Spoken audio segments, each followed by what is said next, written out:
of the Parks and Rec in open space tonight. So can I get a roll call for open space? Open Space Advisory Committee, Chair Kimbrough, Here? Vice Chair Inverson, Member Burge, Here? Member Martinovich, Member McQuarrie, Member Mozingo, Member Wiggins. A quorum is present. Thank you.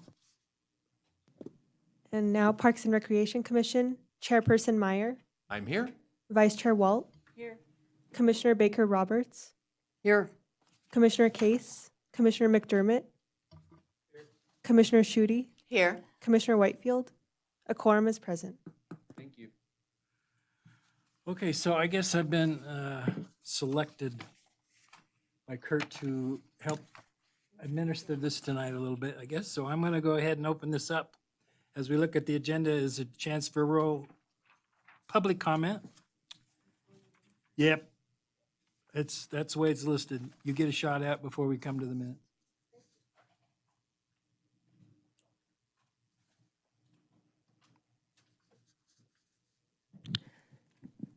Thank you, Chair.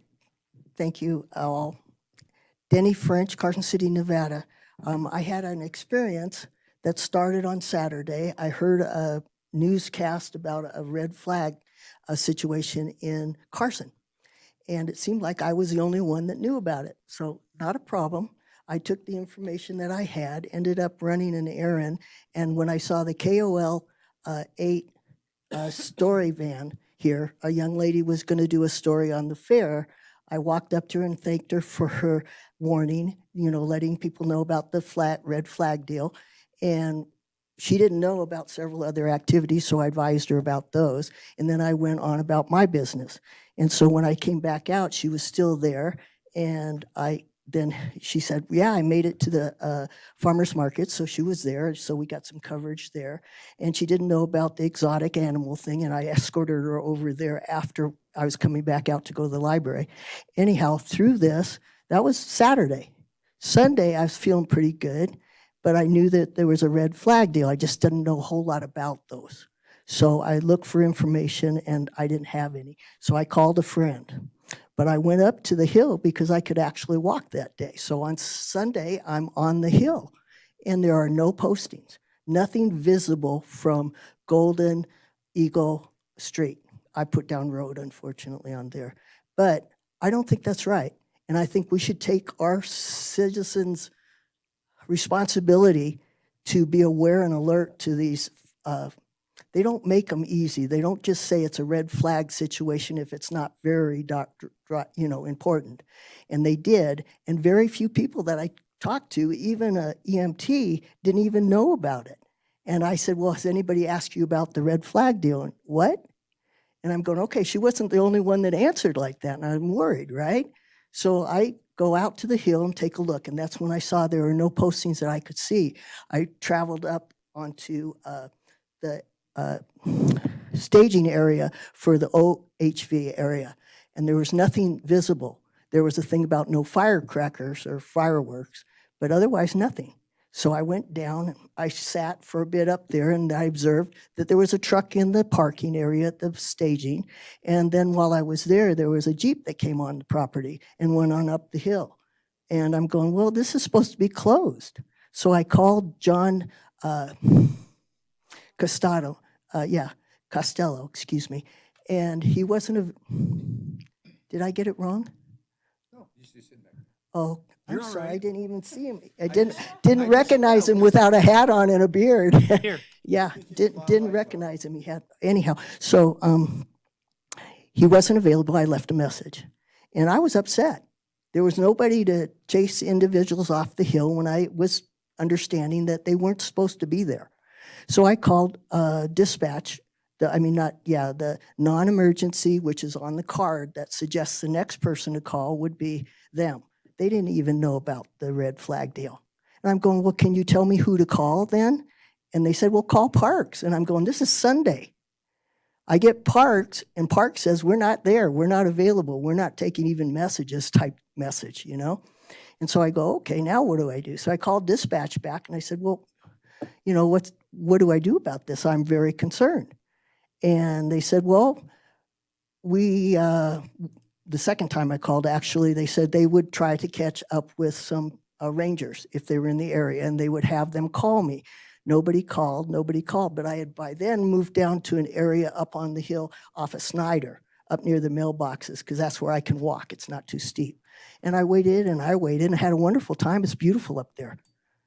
Nobody called. Finally, I called dispatch again. I said, listen, it's getting late. It's almost 5 something. And they said, well, they tried to call you, but somebody said it was the wrong number and hung up on them. Well, I said, I'm here and I didn't get any calls, so could you? And she said, well, wait a minute, I'll connect you directly. So a young lady called back. It was quite a wait between that and them calling, right? The young lady says, they were down the hill and I could see them through my binoculars, but I wasn't sure they were city, and I couldn't run down the hill, and there's no way I could have communicated. But apparently they put a posting up off of a cable road. And when she spoke to me, she said, yes, we're the ones parked right next to you. And that we had just put up a posting at the staging area for the OHV. My thing is that we have to have people available to get an answer.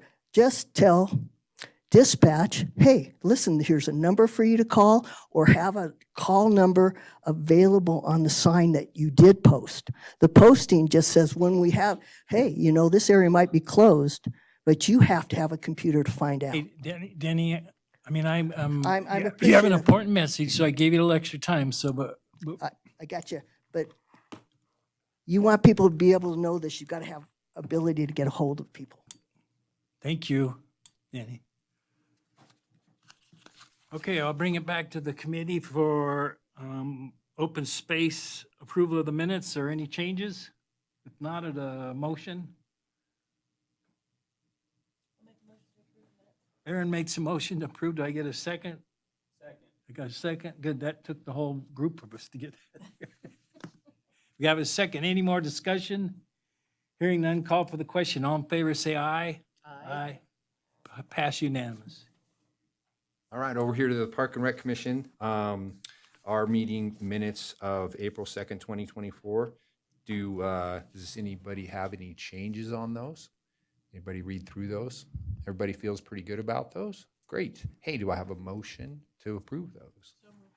Molly and I second. Lisa. Thank you, guys. Everybody in favor? Aye. Aye. Right up. Those move along. So back to you, Mark. That was easy. All right, so the first meeting item, 5A, for possible action. Discussion and possible recommendation to the Board of Supervisors regarding the use of approximately $60,000 from the Quality of Life Open Space Fund to serve as a local match to a Federal Lands Access Program, FLAP, grant. Total project cost approximately $6,361,000 for Trailhead Road improvements in Ash Canyon. Lindsay and Greg, team. Thank you, Mr. Chair. For the record, Lindsay Boyer, Open Space Manager for Carson City. So as you noted, this item before you is to seek recommendation to the Board of Supervisors to provide about $60,000 from Quality of Life Open Space funding to serve as match for a Federal Lands Access Program grant that we are hoping to apply for. So this project would be in conjunction with Carson City Public Works, and specifically these Federal Land Access Program grants. They fund roadway improvements as long as those roadway improvements provide better access to federal lands. So we got together as staff and identified some potential project areas, and Ash Canyon came up as the highest ranking one. So specifically, this grant proposal would look at completing roadway reconstruction from the intersection of Ormsby and Winnie Lane up to the property line near the water tanks in Ash Canyon. It would also include quite a bit of stormwater improvements on Ash Canyon Road, and then the construction of a new trailhead to provide that access to federal lands. The Ash Canyon area is super important recreation location, as you guys may know. We have many popular trails, specifically the Ash to Kings Trail and the new Capitol to Tahoe Trail are both, you get access to both of those from this area. As far as the federal lands access, there's access to both Forest Service from Ash Canyon Road as well as state parks. And currently, there is not a good trailhead on the whole west side of Carson in general to service the recreation needs out there. So we do have kind of some small informal parking areas. They're very much undersized and don't provide the type of amenities that we would need. So specifically, this project would look at, in addition to the roadway improvements, would look at constructing a trailhead with some standard amenities like a vault toilet, as well as ADA accessible parking spaces. This would help address some sanitation issues. Again, we don't have a formal trailhead with a restroom on the west side, except for Kings Canyon. So we definitely need more access to those resources. It would also solve kind of some residential parking issues that occur at some of those informal trailhead areas as well. So this approval also will be going before the Regional Transportation Commission in early July, but we are getting initial approval for the allocation of match so that we can go to the board sometime after it goes to RTC. Specific to the match, as I mentioned, it's $60,000. That would be just about 5% of the potential trailhead costs, which are coming in about 1.2 million is the estimation. We do have sufficient funds in our undesignated line item for open space. And I should note there is no match required for this grant, but applications are looked favorably upon when you do provide match. So we're looking to contribute there. So with that, Greg has a couple slides to just talk a little bit more about location. So I'm going to turn it over to Greg. Thank you. Okay, so for the record, Greg Bergeron, Trails Coordinator. So this slide kind of gives you an idea of where we're thinking of locating the trailhead. And so here's Ash Canyon Road coming from Winnie Lane, and so we would resurface and rebuild the road from Winnie Lane up this what's now, those of you who are familiar with it, it's a pretty horrible road to get up to the Ash Canyon water tanks. Yeah, there's a lot of people that lose their oil pans there. But so we would rebuild that, and then construct a trailhead. And we kind of chose this location. So these two parcels are Carson City parcels, and then this is state of Nevada over here, and state of Nevada up above. So we, staying on the Carson City parcels, we tried to keep it as far as we could from the residential neighborhoods, and then also try to find a place that is relatively easy accessible and has relatively better topography than some of the other hillsides on those two parcels. So we found that location right there, and I'll go to the next slide.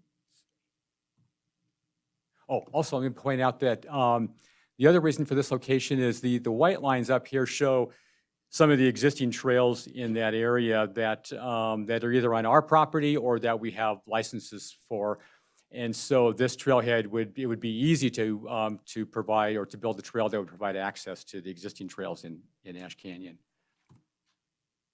Okay, we're not moving here.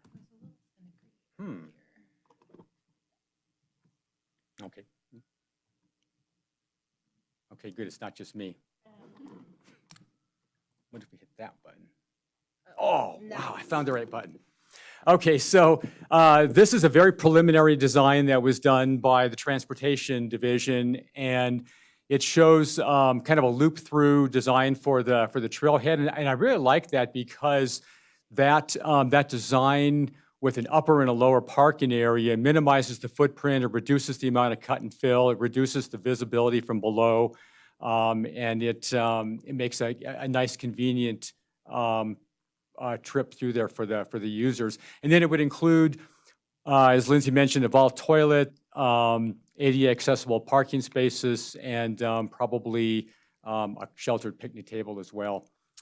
So then the last slide that I have, there are a couple of photos that were taken from that location. The slide on your left shows a photo looking north, and the arrow is kind of pointing to roughly to the area that the trailhead would be located. And then the slide on the right kind of shows a view looking east towards Carson City, towards the neighborhoods, and it shows that it's not really terribly visible. I can see some roof lines, but I'm not really seeing the homes very well. So I think that hopefully we picked a location that is relatively unobstructive. So, and with that, I'll turn it back to Lindsay. Perfect. Thank you, Greg. So I think that about covers a lot of the background we wanted to provide, and happy to take any questions. And also wanted to note that the Kings Canyon trailhead that I mentioned, that was also constructed using FLAP funds, so it would follow a similar process, and staff are familiar with navigating that. So take any questions. So did the Mexican Dam project too, was a flap grant. Too big. Sierra Vista Lane? Yeah. Yep. Thank you for reminding me of that. Yep. Okay, I entertain comments from the two, and I'll work from this side this time. So I just work individuals down the line if you have any comments. So you said the $60,000 was roughly 5% of the total cost? 5% of the total cost of the trailhead specifically. So there would be matching funds potentially contributed from other sources to kind of allocate towards the roadway reconstruction portion. But since the trailhead is kind of what's pertinent to OSAC and PRC, that's what we'd be providing the match for. Mhm. And so the parking lot, trailhead, all that would be part of the total of the 5% plus, I guess. I'm sorry. Yeah, so the total costs are just over 6 million, and then the trailhead, it was estimated at about 1.2, and then 5%, which is often a standard kind of matching amount. 5% of the trailhead costs comes to about 60,000. Awesome. No comments? Lisa? I was just wondering some of the stormwater improvements, what would be? That's a great question. We have Casey Sylvester here as well, so I'd like to call him up and invite him to speak about the stormwater components. Oh, you knew that question was coming.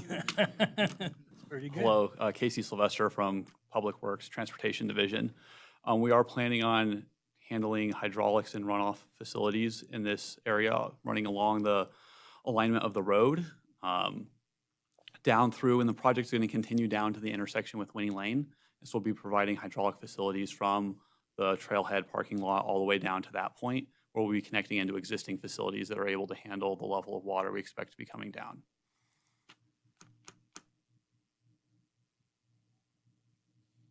And so this is something that's useful anyway, Yes, and now the FLAP grant can cover the cost. that is correct. Excellent, thank you. I also, then in terms of the road improvements, and so if you can go back a slide just to make sure that, or back one more. Sorry, no. Other direction. Oh, okay. Oh, sorry, so along. And so prior to that section that's already paved, that would also be improved, or the improvement starts right at the intersection where? Correct me if I'm wrong, Casey, it would stop probably at our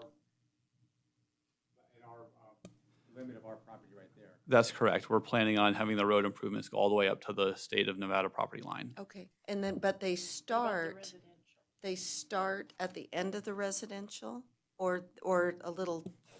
The road improvements will continue all the way down to the intersection with Winnie Lane. So we Okay. will go past Wellington. I don't recall all the Oh, roads, but yeah, yeah, that so we'll was go down I that just wanted section. to make sure I understood that correctly. So that's fantastic as well.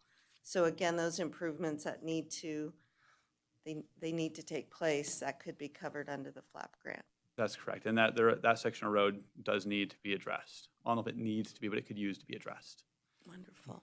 Well, there's a couple things that I really like about this. I was up on the road the other day, last week, and yes, it is a challenge in terms of getting up to the water tower or the water tanks.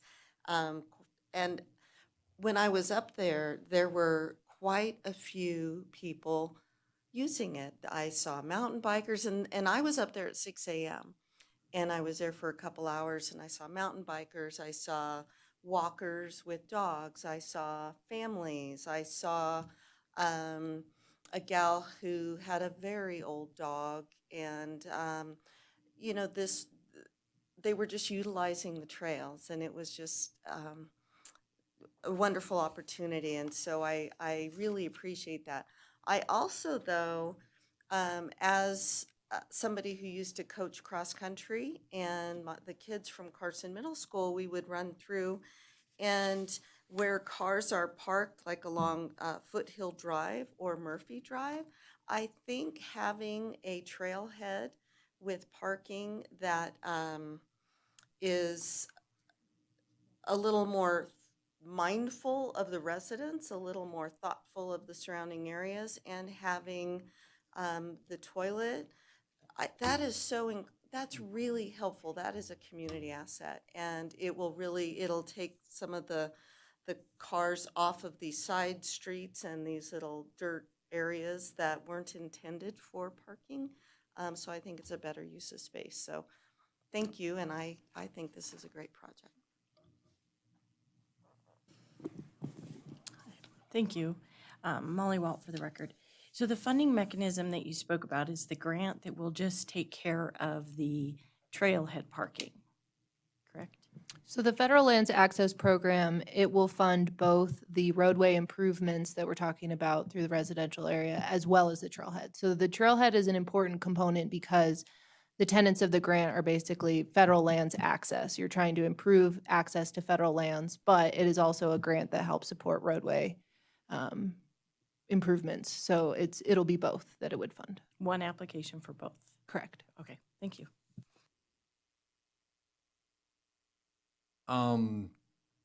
Two things, do I envision the whole road from Winnie up to the trailhead being paved, or is there gonna be a gravel type road at where the Green Gate used to be there? How is that? I'm not visualizing this. Is it gonna be just a normal road up Yes. to the trailhead? We're planning on doing what we call full depth reconstruct. So the sort of crumbleized surface that's there now will be removed, and we'll put in a new asphalt surface just like any other road. Like curb? There will not be curb. Okay. So are you gonna do anything, any way to control speed on that? I mean, I use this all the time, and I know those dips are there for a reason. And the reason is speed abatement, so, and so just throwing that out there. I know we're probably getting off into the weeds right now, but that would be probably integral. And then also with that, a good space for the bikes that are going to choose to use that to get up to the trailhead, that are gonna be riding up there. So a good wide area for the bikes to get up there. So those are the two things that I had to say, is bikes getting there, and then also slowing people down, going up and down, so. As far as bikes coming up, we're going to provide a bike lane for going up the hill. For going down, we're just going to allow shared use. And that makes a lot of sense. It's a downhill. None of the cyclists are going to be going, the cars aren't going to be going faster than the cyclists are. And so for the downhill, we won't be providing the bike lane. For the uphill, we'll provide the appropriate pavement markings for that situation.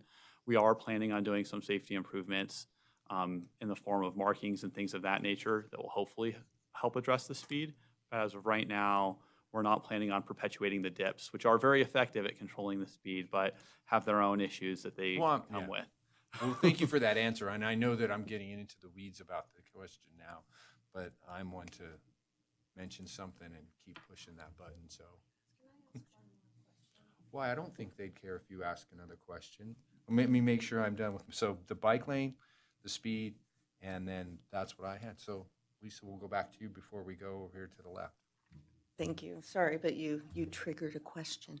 So with that in mind, if it is asphalt, would the template be similar to Kings Canyon? So that kind of format, and I know template's probably not the right word, but. I was not involved in the Kings Oh, right. Canyon project, and so I can't answer You can't that. speak to that, okay. Oh, I'm sorry, go ahead.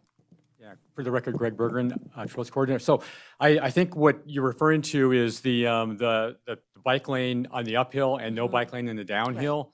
So, I mean, from what Casey described, that sounds like that's the same kind of a template. But as far as the overall width of the road, I don't know.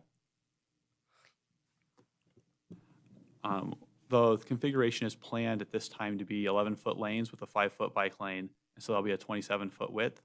I'm not sure if that was what was done on the Kings Canyon project, but that's what we will do, and that's what we're planning to do at this point for this project.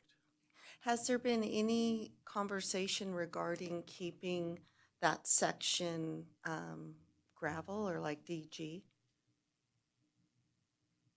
To your knowledge? And I No. know, okay.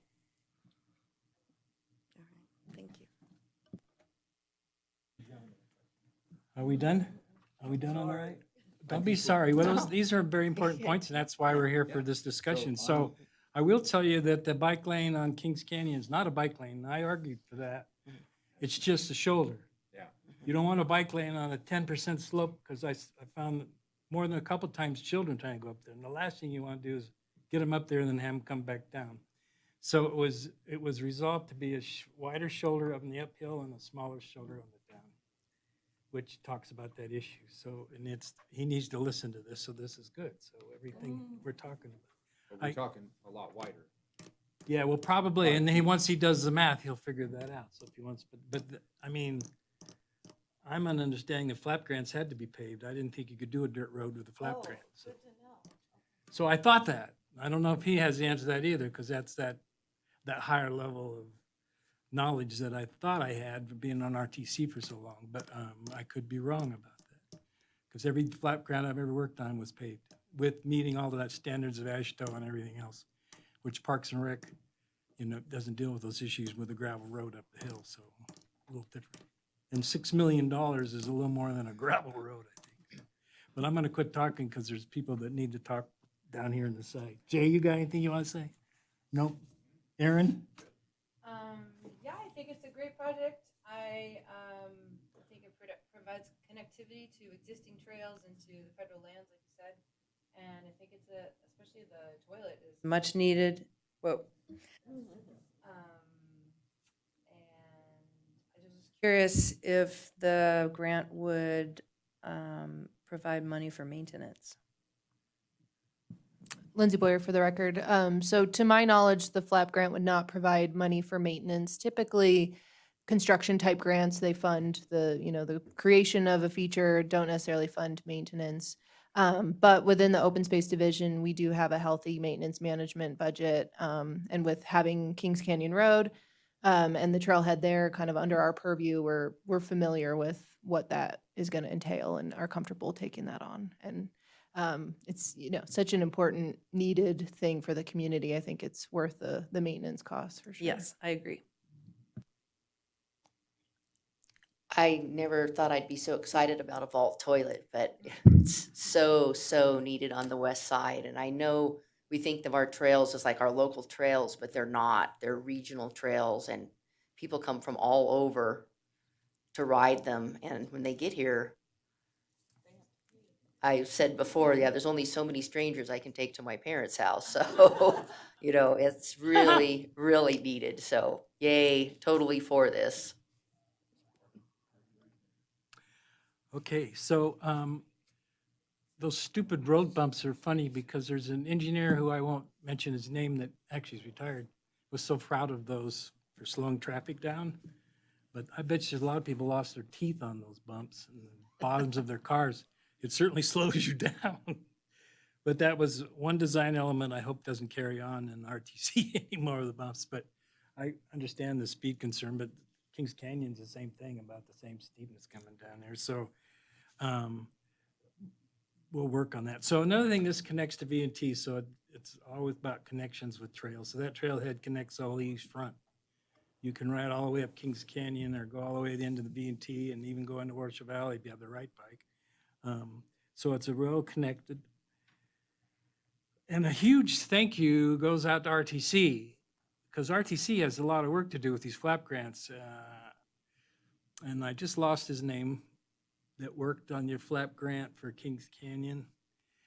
That's a federal contract handled by federal contract people that you don't have as much control over as if you have your own work and your own contracts and stuff. So it's a difficult, fun project usually for the RTC staff. And it's a real commitment. So it's huge because in recreation, we have some dollars, but in transportation, you have big dollars. That $6 million isn't going to come out of Carson City's open space budget to put a trailhead in. So it's really a relationship that's just extremely valuable, and this community has taken full advantage of that. If you've had 3 flap grants, and it isn't guaranteed yet, you still have to apply for it after everything else happens. So there's no guarantee to in what we're saying today, because you're competing with all these other people in the country. And see how our legislators help us get that through with the flap grant. Susan's not here, which she would be one of our champions that might know who to call to help the flap grant move along. So how best that works sometimes.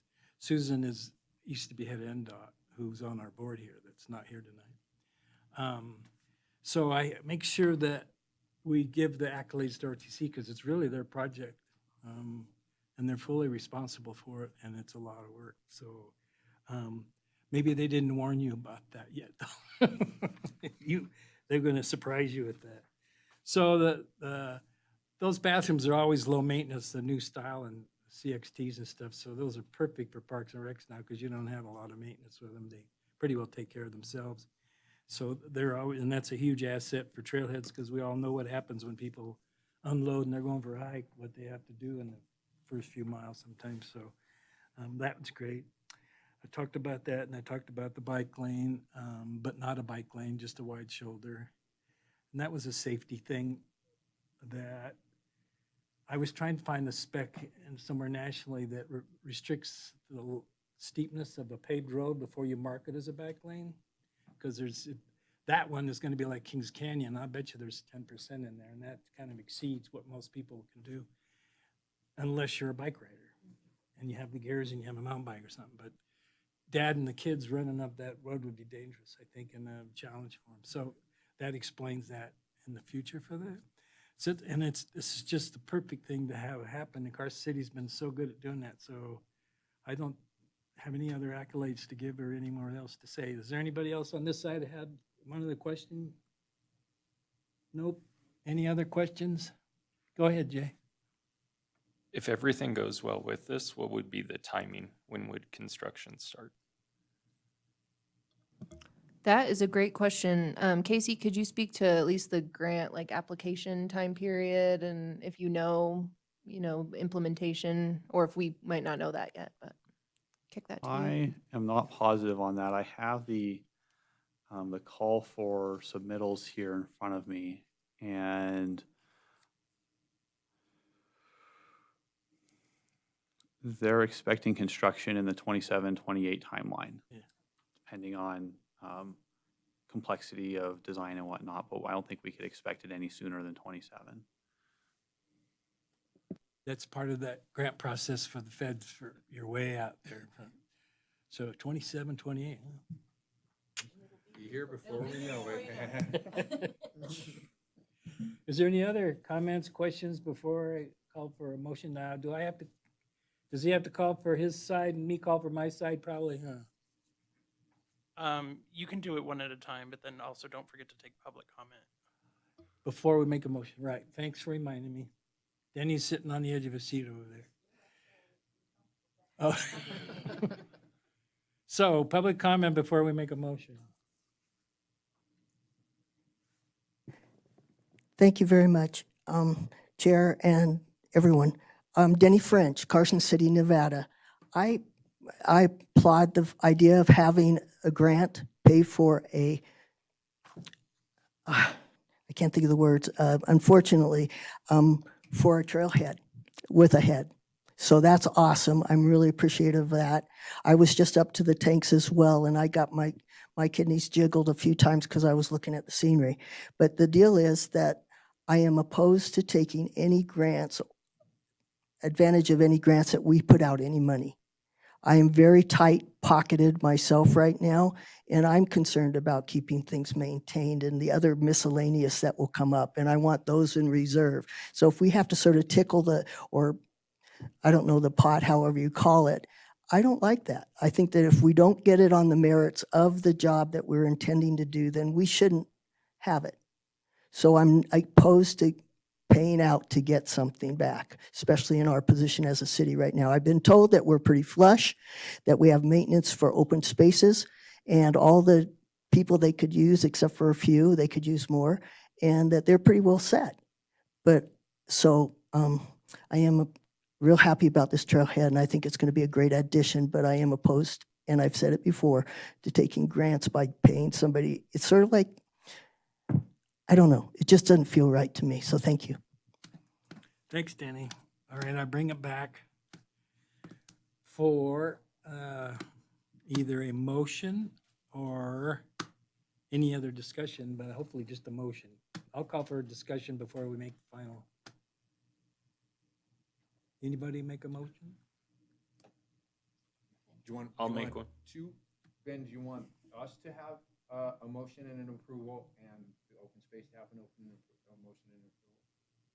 Ben Johnson, Senior Deputy District Attorney for the record. I think that you can go with one motion, and then as long as the voting is clear for the recorder to, or the clerk to be able to record the vote, so you can start, with open space or parks, and then, do that entire side, and then go to the other one. But I don't think you each need to make a separate motion. Thank you, Ben. One motion, then open space, then Parks and Rec. That's what I heard this time, right? I heard that, Okay. All right, so the motion can come from any side. Did I have a motion started? Somebody I'll kicked do it. them out? I'll do it. All right, Jay, go. The alignment on my car wants this fixed. I move to recommend to the Board of Supervisors the use of quality of life open space funds to serve as a local match for a FLAP grant application as presented. Do I have a second? A second. Second, was that Molly? Molly was Okay, Molly was a second. Okay, so I have a first and a second. Is there any more discussion before I call for open space? I just, oh, sorry. No, it's just discussion Filling out the section. words. Thank you.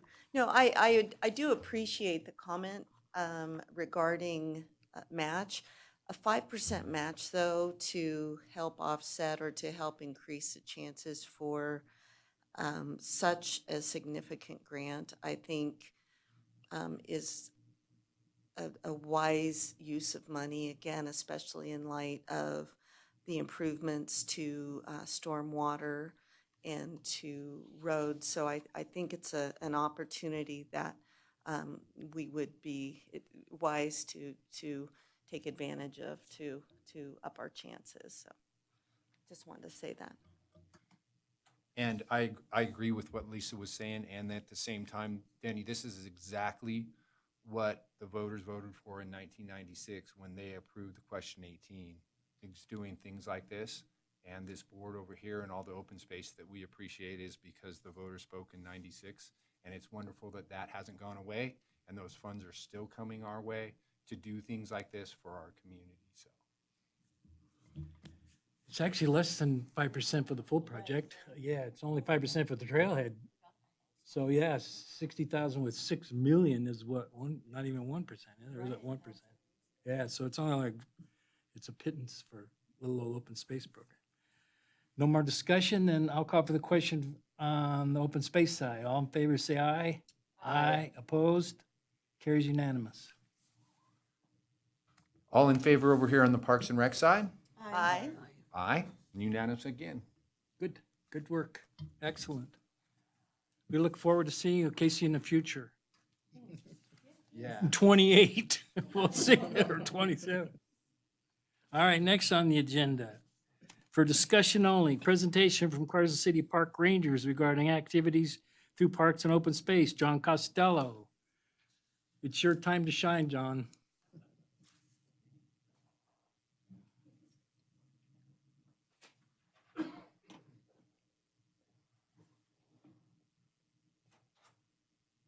You might introduce yourself to so people know what, kind of where you sit in the open space and park and rec. Yeah.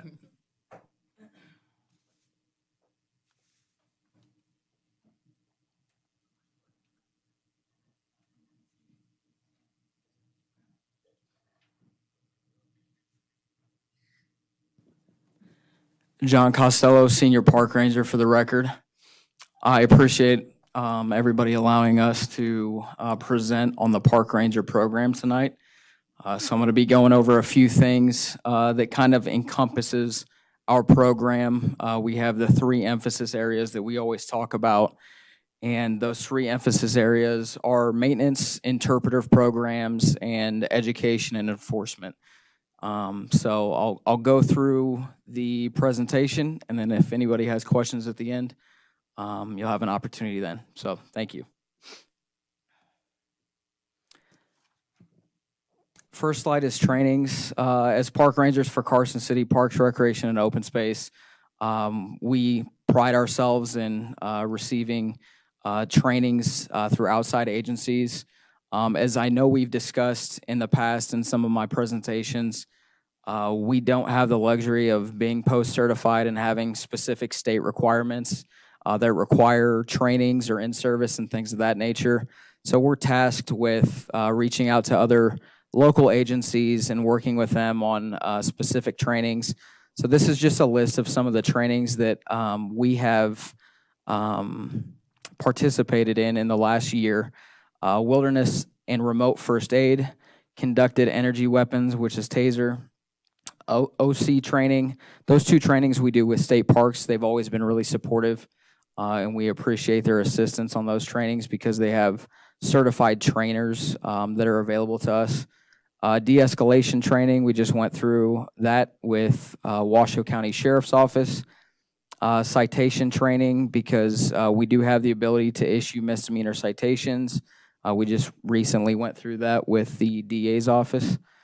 Suicide prevention training, as you all know, we deal with a lot of individuals out in our parks and open space areas that are dealing with mental health crisis. So this is a vital training that we go through. A larger training is CIT. That's not something, crisis intervention training. That's not something that we've done within the last year, but that is something that we did 2 years ago with the Carson City Sheriff's Office, and we try to get each of our rangers trained in crisis intervention training. First aid and CPR, Park Rangers Association of California Training Conference. This is a really great conference that we have the opportunity to attend every year. In 2025, it's actually going to be in Reno, so that's going to be great for us. We have Washoe County Rangers that are there. The majority of the organizations that are at this conference are from California. However, there are neighboring states as well. We had some Rangers from Utah this last year, Oregon, Washington, and it just provides, like a 3-day conference, training that essentially goes over everything that it is that we deal with, those 3 emphasis areas that I mentioned. So this is kind of a catch-all training that's been really beneficial to the Rangers. Project Wild, which is through Nevada Division of Wildlife, and then range safety officer training through NRA pertaining to the range. These are some of the maintenance tasks that the park rangers assist with. Trash can service. As you know, on all of our trails, you can't always get a trash truck on some of those single tracks. So that's something that we hit. Dog waste station service. That kind of encompasses the trash cans that are always next to those dog waste stations. Illegal dump site cleanups. I've been really pleased to see how much of this has decreased in the 8.5 years I've been with the department in some of our open space areas and even some of our parks. Graffiti removal, fence installation, sign installation, illegal camp cleanup, tree pruning, and volunteer cleanups. Enforcement and educational contacts. Obviously, this is another emphasis area of ours. We go by our Carson City municipal codes. So these are just a list of codes that we frequently have to make contacts for. We aren't always issuing citations. I'm going to kind of get into that later on in the presentation, but obviously our top priority is education first. Obviously, if we make contact with the same individual over and over and over again, that's typically when we resort to enforcement. But these are some of the Carson City municipal codes that we ultimately educate on in our parks and open space areas. So for data that was collected, and to give you a little bit of background on how I came up with these statistics is we have something called Request Tracker it's slowly starting to be phased out into a new database. So we're currently looking at something that the rangers can use that would be practical for what it is that we're making contacts for, to have a better system to collect that data. Data is very important to us. As you all know, that's how we receive our funding. That's how we figure out, if there's areas that we need to hit more than others, things of that nature. So we're currently looking for a new database, but these are all through Request Tracker. So these are contacts that are made out in the field as well as calls for service. So typically we get a call from service either from our front desk staff, from dispatch, maybe from one of our park maintenance staff, and we're making contact, maybe not face-to-face contact with somebody, but we are reaching out to the reporting party to advise them that we have responded to that report, or we will increase patrols in that area if it's a consistent issue. So data that was collected from 54 locations within our purview of Carson City Parks, Recreation, and Open Space. 513 of those reports came just from parks. 205 came just from open space. Total reports were 718. So as I mentioned, those are contacts and calls from service, or for service, I'm sorry. I thought this was interesting. Mills Park alone was 248 of those 718. Obviously, Mills Park is one of our biggest parks. It gets a lot of use because it's centrally located in town. We have a lot of activity, whether it be from summer camps, school programs, people just passing through because it's centrally located, unhoused individuals, things of that nature. So I kind of broke down the data a little bit so you could see what it is that we're dealing with a little more.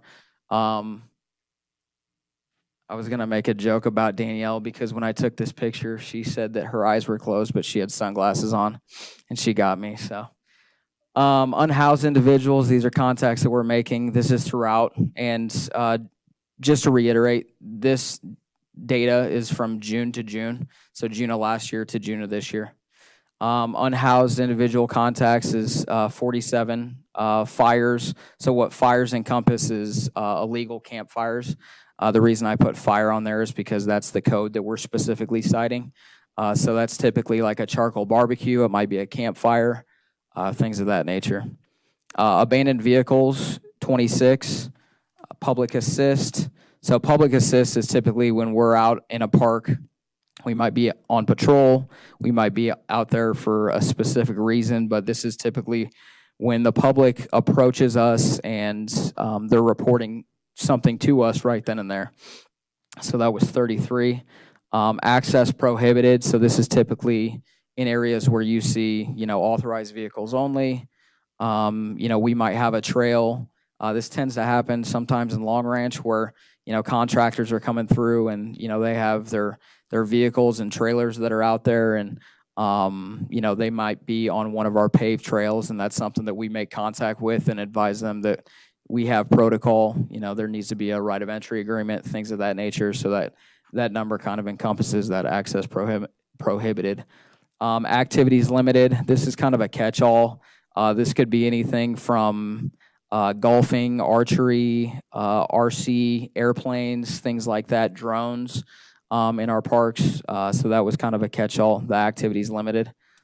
Suspicious subjects or circumstances, that's 27. The majority of that 27 comes from Mills Park.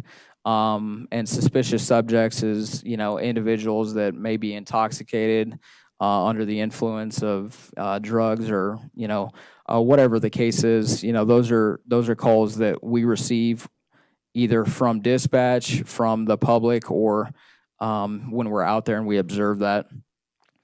Firearms is another one. That's typically your illegal shooting that we come across in our open space areas. That number is specifically from Carson River Canyon. Maintenance and vandalism, 193. Obviously, that's our biggest number. We get a lot of vandalism in that, we have signs that get damaged. We have fence posts that get run over, things like that. So that's kind of where that comes from. OHV prohibited. So that's when we're getting calls from the public and we can actually make contact with an individual in some of our open space areas where you may not be allowed to have a dirt bike or ATV side by side, specifically like the north end of Prison Hill, where it's hikers, bikers, equestrian. Flora fauna, these are typically contacts that we're making for individuals that may be parked in areas like on sagebrush and some of our trailheads.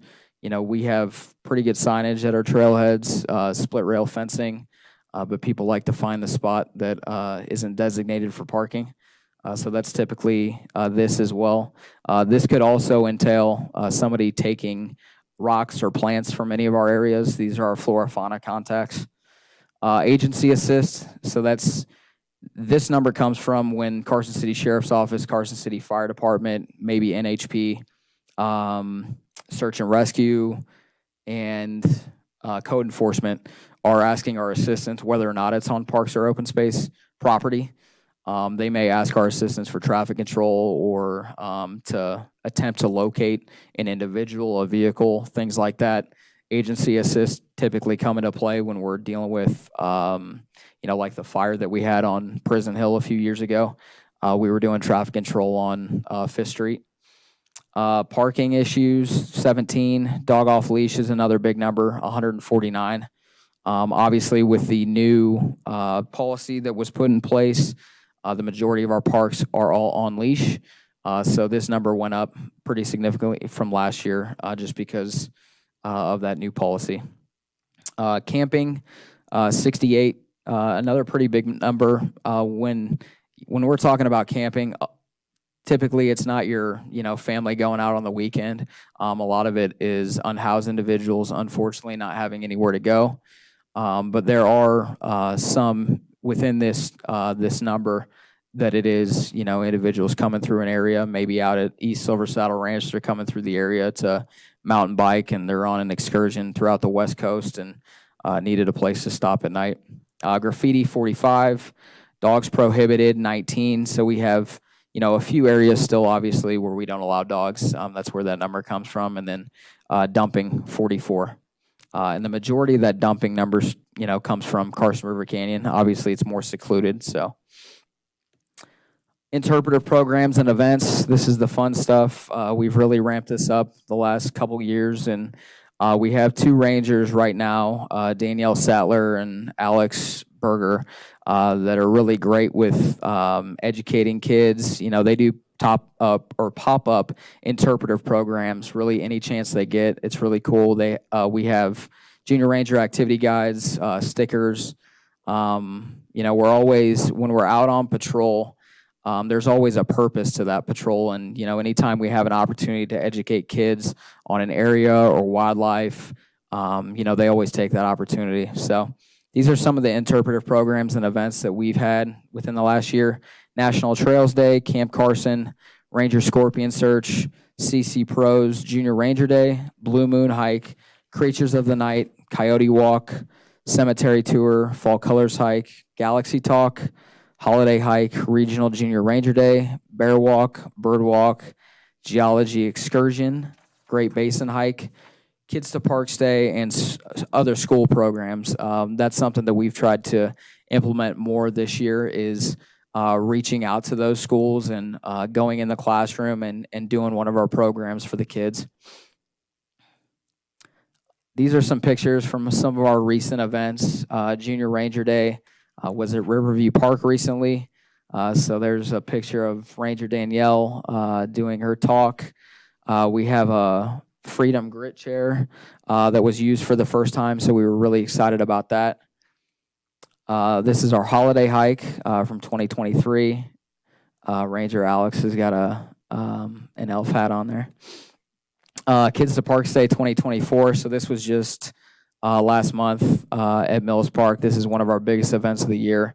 A lot of time and effort goes into this event from the Rangers. We get a lot of community support, which is really great, not just from Carson, but also Reno as well, from a donation perspective, as well as agencies that, want to come out and have a booth and share some of what they have to offer, as well as some swag for the kids. So that was a great event this year. Some interpretive program data from last year and this year, or comparing the two. This year we had 25 programs so far from June to June, and that number is up from 18 last year. 852 participants this year, 342 last year. A lot of these, as you can see on this table, the majority of our participation numbers come in the summer months, when it's a lot nicer. May was a big month for us. It was actually the most we had reached out to in a month in the 8.5 years that I've been here, 249 individuals, and that's through our interpretive programs, events, as well as the school programs. So that's Ranger Alex there pointing at the awesome data. So yeah, that's it. Does anybody have any questions? I'll start from this side this time. Jay? How do you determine the jurisdiction stuff with the sheriff versus you in the parks? How do you work that out? Yeah, so that's kind of a tough one. We've had a lot of conversations about jurisdiction the last, I would say, 6 months with the DA's office. They've been really helpful because I kind of used to use MapGeo for a lot, and that's something that we're ultimately working on with the department. But typically, if it's off pavement, that's something that we're going to respond to first, depending on the call. Obviously, if it is a safety issue for us, they're going to send likely a ranger with a deputy. But typically, if it's something that's in Mills Park, like for example, if there's a fight at Mills Park, we're not going to be the first responding. It's going to be Carson City Sheriff's Office. Obviously, we've tried to educate in the 8.5 years that I've been here, dispatch as to where our areas are at and, when to contact us. But our rangers know that, they should be listening to the radio, because we're not always going to get that call from dispatch saying, hey, there's a fire at Prison Hill, or there's a fire in the canyon, or, whatever the case is. So dispatch has improved a lot, and they've been, really helpful in notifying us if there's an issue. But typically, if it's in town and if they have sufficient deputies within that specific beat, that's something that they're going to send a sheriff's deputy for. Aaron? I really appreciate the interpretive programs and events. I think that's really cool, like all of those events that you guys do. I'd like to participate in some of them. I used to be a park planner in northern San Diego County and in Orange County as well, and I was the liaison with the Park Ranger program. And I was just curious if you guys do any people, I'm going to say homeless because I forgot what you said, but people who without homes, encampments, like do you guys do cleanups? Yeah. So who does the cleanups? Yeah. So for unhoused individuals. Unhoused individuals, yes.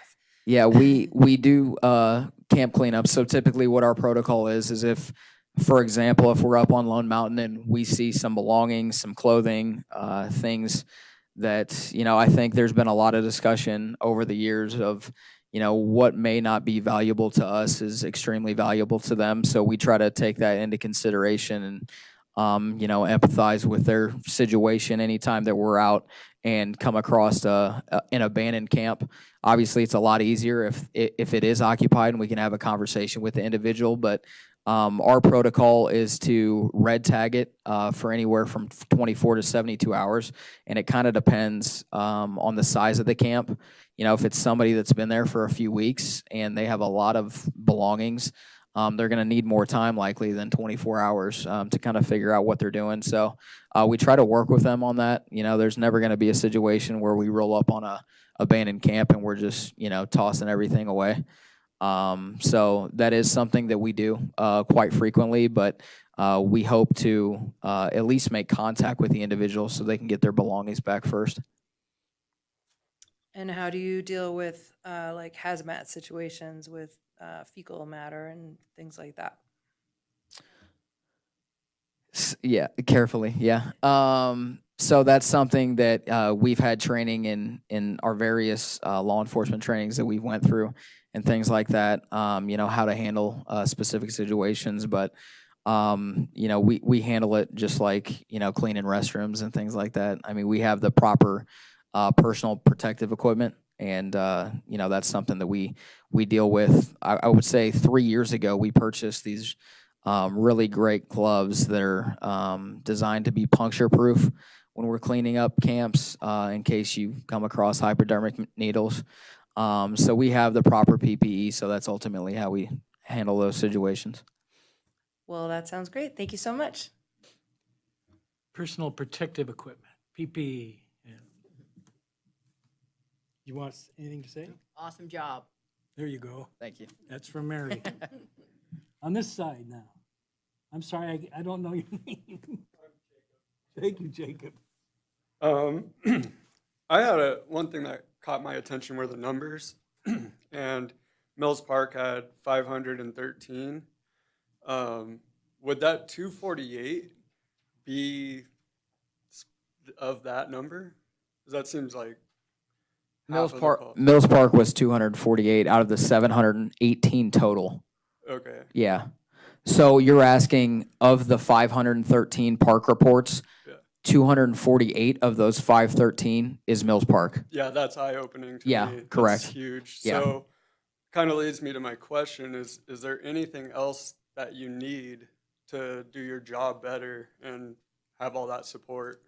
Because it's a huge task, and I'm grateful that you guys are here to take care of those issues. So Yeah, I appreciate that. That's a great question. I think, you know, the question is, or the answer is always additional staffing. And that's, you know, something that we're actually working on right now. We have an open position. So I'm excited to come back to you guys next year when we have 4 full-time rangers, as opposed to this data is from 3 full-time rangers. And yeah, I would say Mills Park, those numbers are so high because of the high use, obviously, every single day, as well as our maintenance personnel.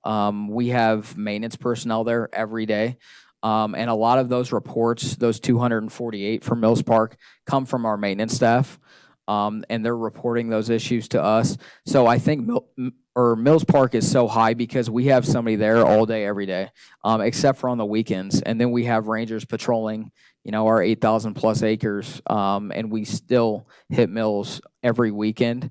However, Monday through Friday, we have personnel there every single day, and we don't always have that luxury with our other parks. You know, like we don't have somebody at Carriage Square every day. And, you know, some of our bigger sports complexes like Pete Livermore, you know, we have personnel there and things like that nature. So I think that's kind of why that number is so high, is because we have personnel there and reporting those issues to us.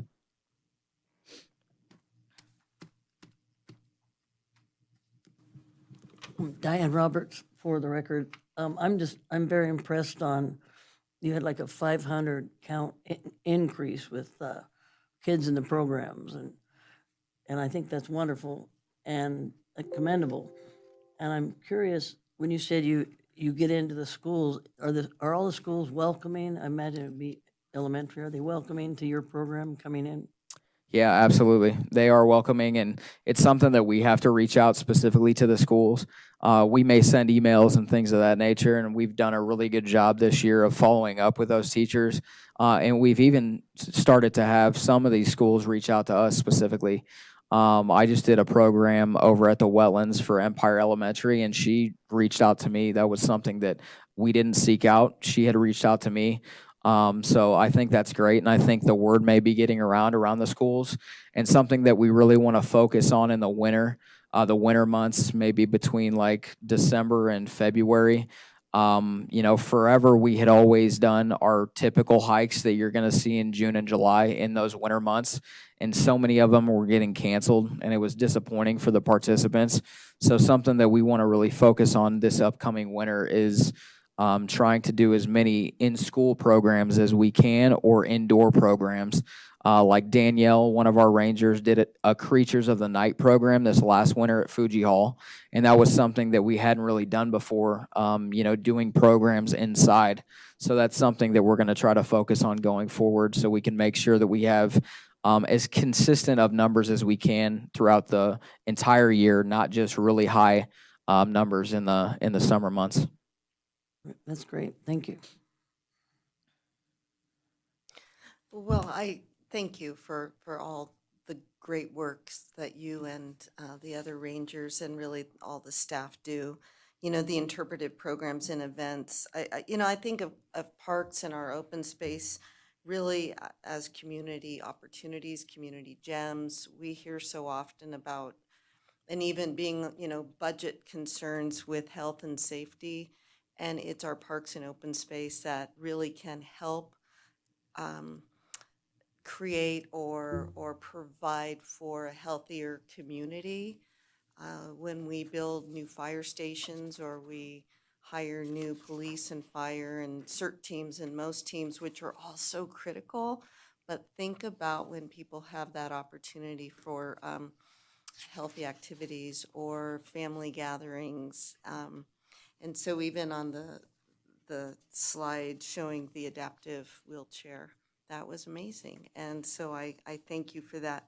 I know also that there has been some collaboration and continues to be with other agencies, with the trash cleanup and with, Tails and Trails. That is something with Nevada Humane Society, and opportunities to not only work with other agencies for adoptions, but proper use of trails and with animals and with dogs, and when it's important to leash one's pet. And this community really loves their dogs. And I know with the parks, some of it was that really through the CCMC, dogs weren't allowed in any parks, and it was just trying to clarify that. So the fact that dogs are allowed in most, even if most require leash, that is still really opening it up to pets. And so I just want to commend you. And regarding your work with the unhoused population, and thank you for what you said about that these items, that they are meaningful to those who have that. For some, and that's all they have. And it's about finding that that respectful dialogue to help people figure out how to have services so that they can be in a different situation and not in the situation they're in. And so I know it's something that when one becomes a park ranger, it's not, that doesn't typically come to the top of the list of duties, and yet I'm sure it takes a lot of your time. And so I appreciate what you do. Thank you. Thank you, Molly Walt, for the record. So as your school board liaison, I was happy to hear that you are invited into those schools. I got a little nervous when that question was asked, whether or not you were invited in. So I'm happy to hear that you are. A couple things at the end of the year, every elementary school, every middle school usually does like family events towards the end of the year, and they're always looking for, I wouldn't say vendors, but people that are going to go there to whether showcase the services that they have and whatnot. So if there's any way that I can help you get in contact with those, because there was like a family night at Empire. very well attended, and there were different organizations throughout the city that were attending there, giving out their information. So if there's any way that I can help you with that, I think that would be a great opportunity as well. But no, I appreciate you going into the schools, educating our students. And again, thank you. And if I can help, let me know. Thank you. Thanks for the great report. The last time John was here, I hit him up on a ride-along. Are those still available? Yeah. Yeah, Absolutely. and it was very neat to go for a ride-along with John. He's very good at his job, and if you guys ever have time, you should contact him through his email and go for a ride-along with him, because I learned a lot. You can see all these things and you can see the screen and all that, but when you go out there for a ride-along, you sure learn a lot more. So anyway, thanks for the report, John. Thank you. How did that work out with Kurt? Did that work out okay? Yeah. Yeah, we didn't run into anything too crazy. Oh, so, that's good. Yeah, it was calm. So I've got a few questions for enlightenment here. You're not required post, right? That's correct. So your training is critical, absolutely critical, because you're bringing staff on without post, which is half a year long of training now before you become a peace officer. So what I want to say as a message of that's really important to understand how critical training, and you understood it because you've set up the program for that, so that your troops aren't out there not having the best knowledge they can have in a situation that could turn on them at any moment when you got a badge on your shirt. So accolades for that. So with that, not having post, there's a positive there, because you're old school then. I spent 8 years wearing a badge and not wearing a gun for Washoe County. So you can do interpretive programs, you can do maintenance, you can do all these other things because you're not in that full law enforcement mode. So there's some real positive to it, but there can be negative too. But you've made sure that the negative is covered at the highest level with the training. All that training you said is absolutely perfect for what you need to make your field staff more comfortable in their position, especially in that, maybe in that disengagement situation sometimes. And so do you run, when you do these contacts, do you do what I call an FI, field identification? So you ask them for an ID for all of those, or just some of those, or any of those? So typically it depends, because what we've found is asking an individual for their identification for every contact typically escalates the contact. Something that I emphasize with our Rangers is, their safety is top priority. And if, they think that asking for identification may escalate the situation, that's something that we're not going to do. Typically, the only time that we're asking for identification is if we believe that we're going to be citing the individual. Obviously, we need to obtain that information to issue a citation.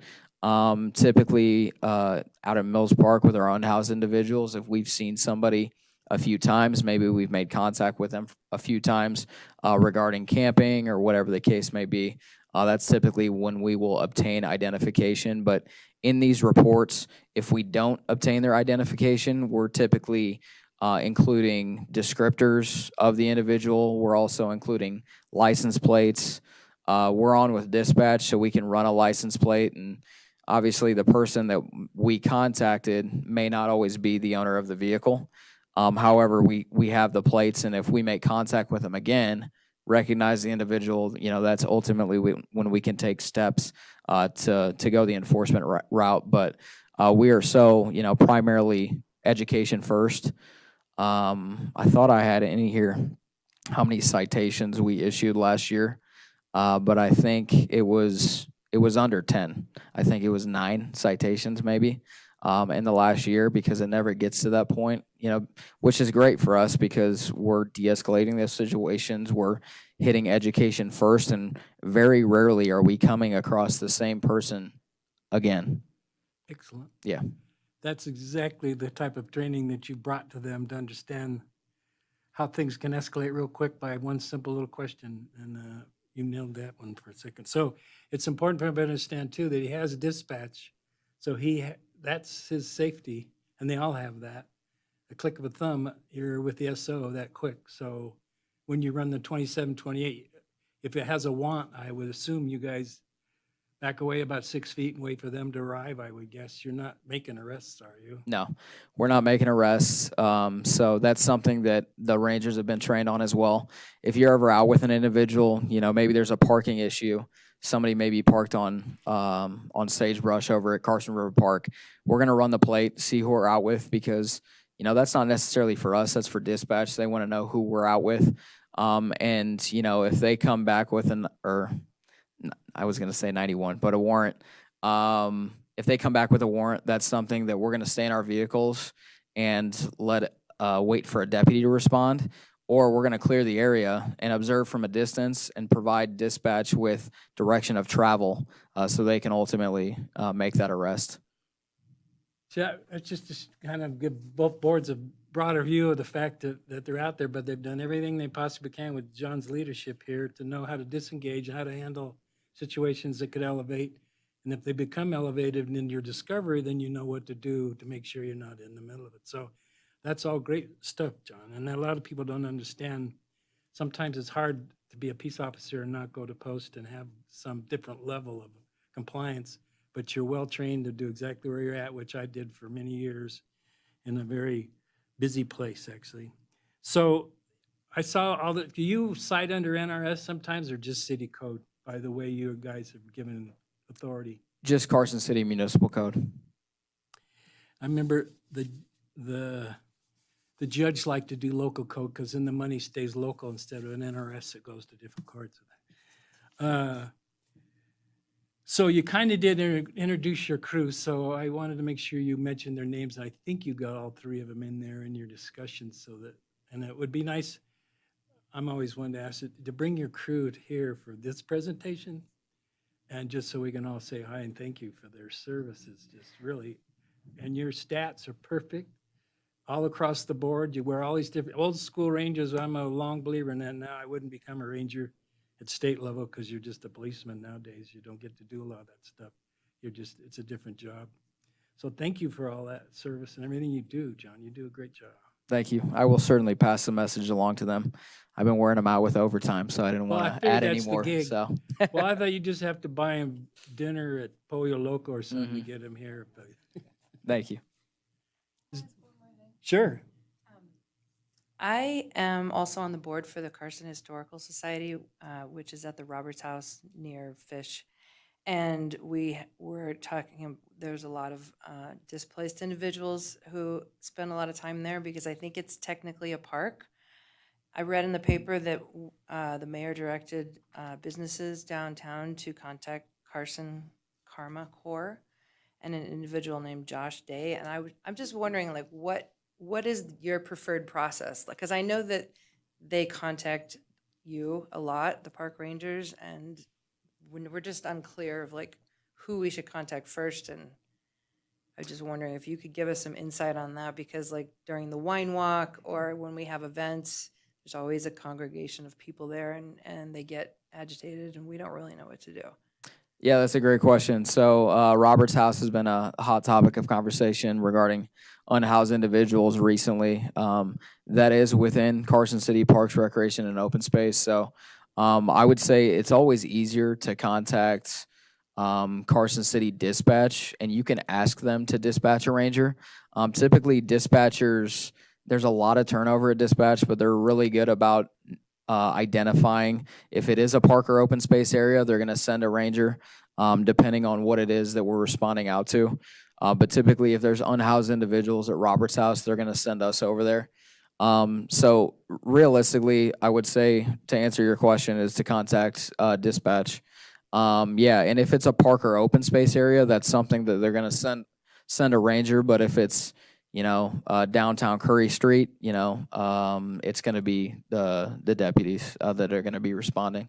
So, and I've worked with Josh for probably the last month and a half regarding the Karma Box project.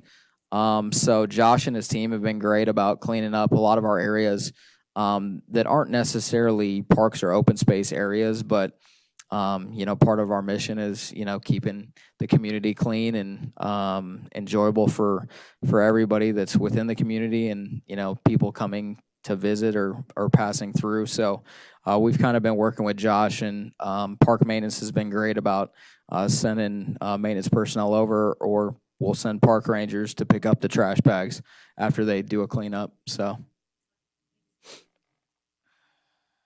Anybody else? Either side? A moment of silence. It's a discussion only. Thanks, John, very much. Thank you. Thank you, John. So, public comment before the next item? Before the next item.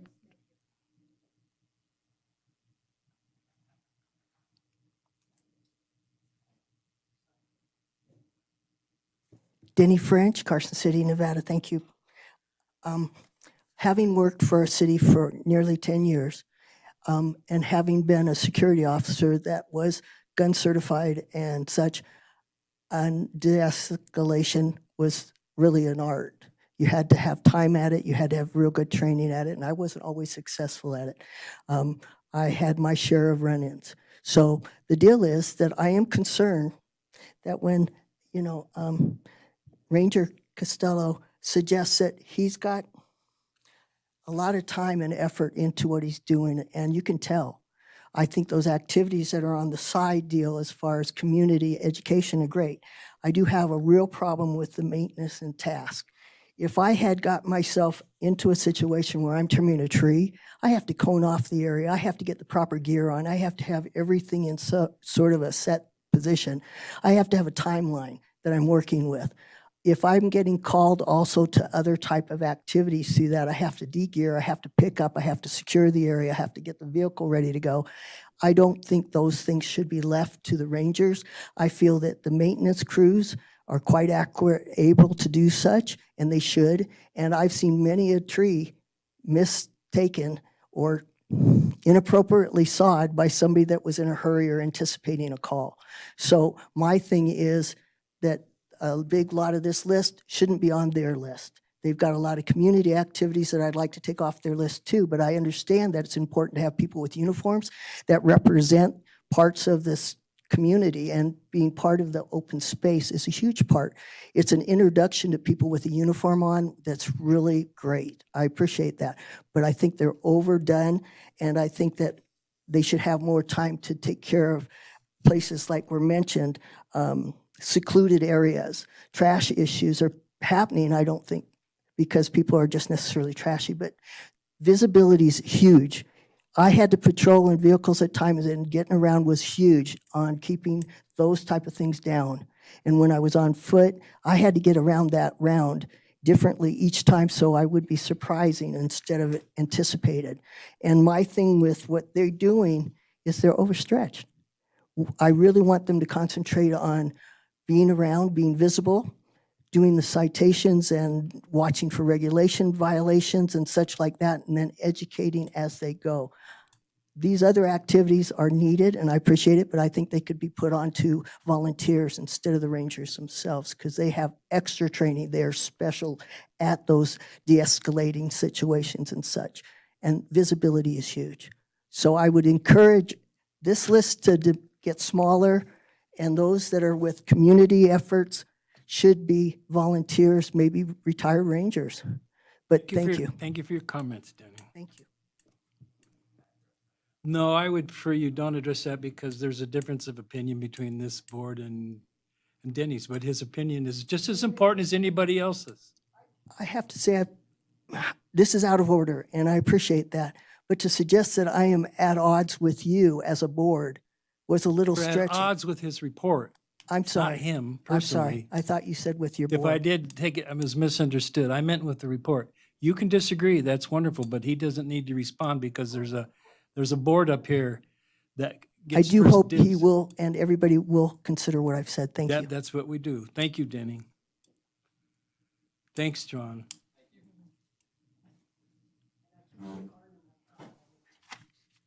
Mr. Chair. Yes, sir. Ben Johnson, Senior Deputy District Attorney for the record.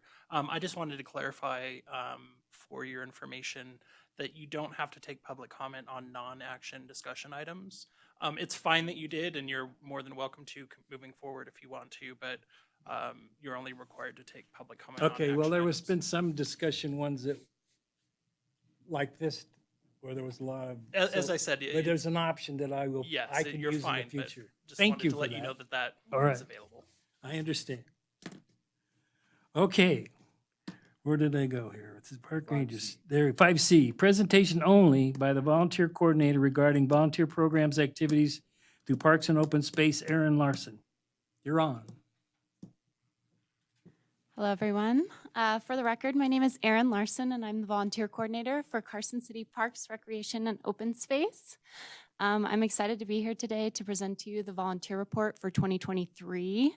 Although the majority of this information was before my time, I still have a lot of great information for you, so thank you for being here today. So first up, briefly, I'd like to talk about the volunteer coordinator position. My predecessor, Chelsea Kinchlow, presented to you all last year and shared some background information on this position, but just as a little refresher, from 2018 to 2022, the position of volunteer coordinator was held by 3 different AmeriCorps Vistas. The first of which was Chelsea, who then came back in 2023 as the first full-time staff volunteer coordinator.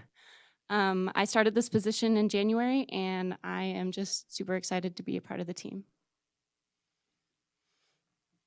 A couple of mission statements here, which are important to know as we go through past and future volunteer opportunities today, as a way of reminding ourselves the importance of this department and the volunteer program.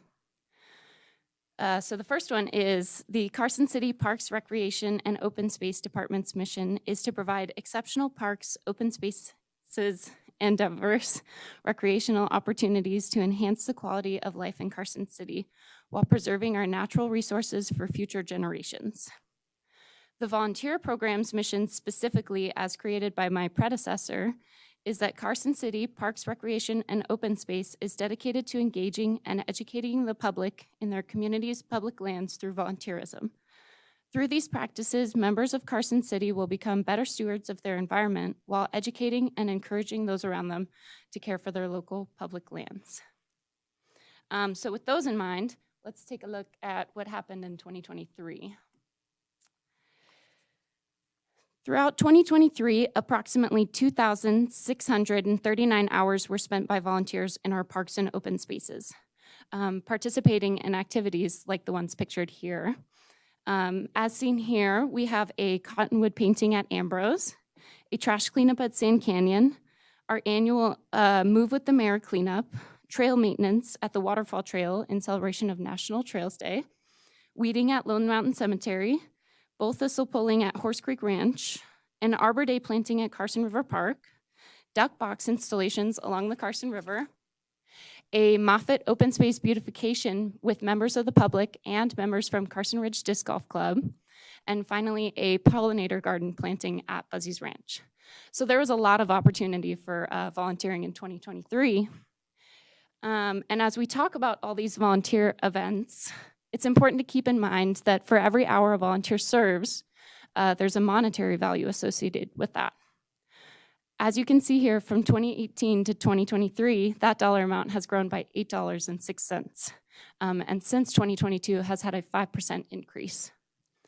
That combined with the grand total of 2,639 hours that I mentioned before puts us at a total value of $88,380.11 for 2023, which is just incredible. I've mentioned some of the events now that occurred in 2023 and the value of the hours put into these volunteer activities, but I'd like to go through just a few groups who really shined in our volunteer program in 2023. First up, we have Common Ground Church. Their youth group joined us in April to help with the adjustments of headstones at Lone Mountain Cemetery that were sinking into the ground, as shown on the right. This, I heard, was quite the task, as the headstones go fairly deep into the ground, and not to mention are extremely heavy. Then they came back to do a volunteer cleanup for their annual Serve Day at Coons Lane Trailhead in May, which at the time was in desperate need, as you can see by the collection of trash bags in the left-hand picture. Next up, in 2023, we were also lucky enough to have 4 separate Eagle Scout candidates coordinate trail projects with our Trails Coordinator, Greg Berggren. In April, Eagle candidate Chris Borges completed a realignment on a steep portion of an old social trail that we call Express. Then, in July, Eagle candidate Chris Collins installed wayfinding signs throughout the Carson River Canyon and added a new map panel to the kiosk sign. In September, candidate Samuel Gaskell completed a realignment of a very steep portion of the West Loop Trail on Prison Hill, which also included decommissioning the old segment. Finally, in November, Dylan Cooley completed a realignment of a steep and erosive trail on Lone Mountain. His project included some drainage improvements and decommissioning of the old trail, which was contributing to stormwater runoff above adjacent homes.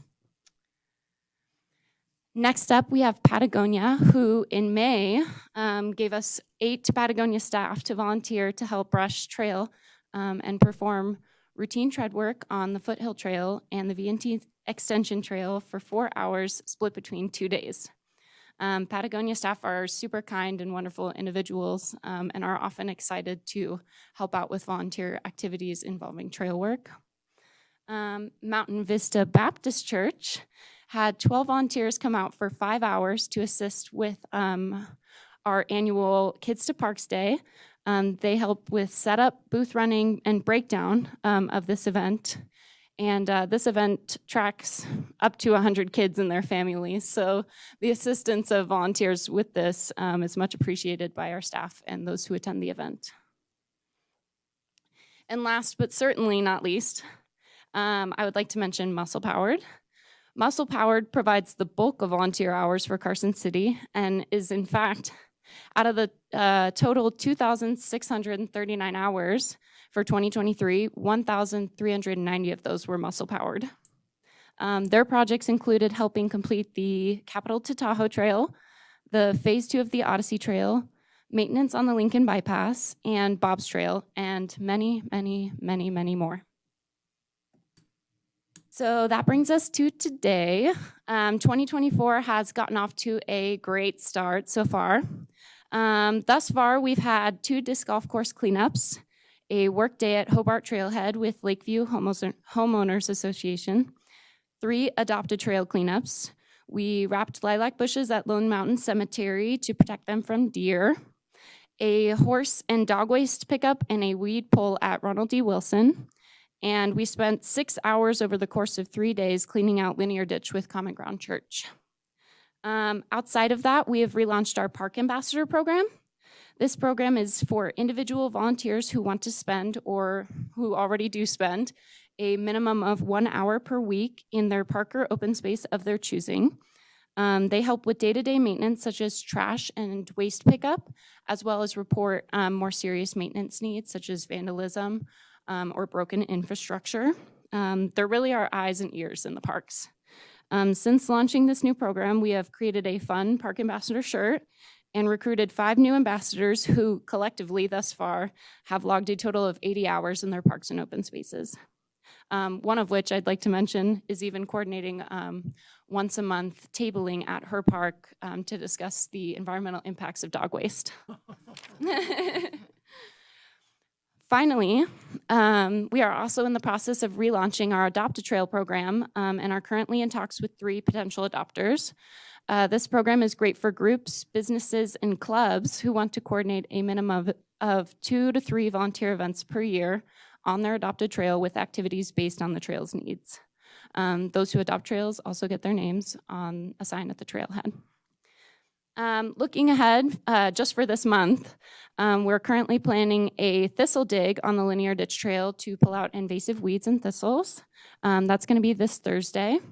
We are doing a cottonwood wrapping event at Riverview Park to protect baby cottonwoods from the beavers out there. And we are doing a trash cleanup at Voltaire Canyon this Saturday. Plus, we've got many ideas in the works for the rest of the year. And so with that, that's all I have for you today. So if you have questions, I can do my best to answer them. But I've also put up my contact info if I can't answer anything today. Which side do I start on this time? Well, let's start down here with Jay then. I can't remember. What's the best way to find out of these volunteer activities besides calling you? Well, I'm happy to take your calls and your emails. But we also have a volunteer page on the carson.org website. If you go to Parks and Recreation, and it's under About Us currently, and it says volunteering opportunities. So that has information about all our programs and upcoming events. Also Facebook. Go ahead, Aaron. If a business was interested in adopting a trail, what does that look like? Does it, is it just the business, or do other volunteers come, and can you do it during the week, or does it have to be on the weekend?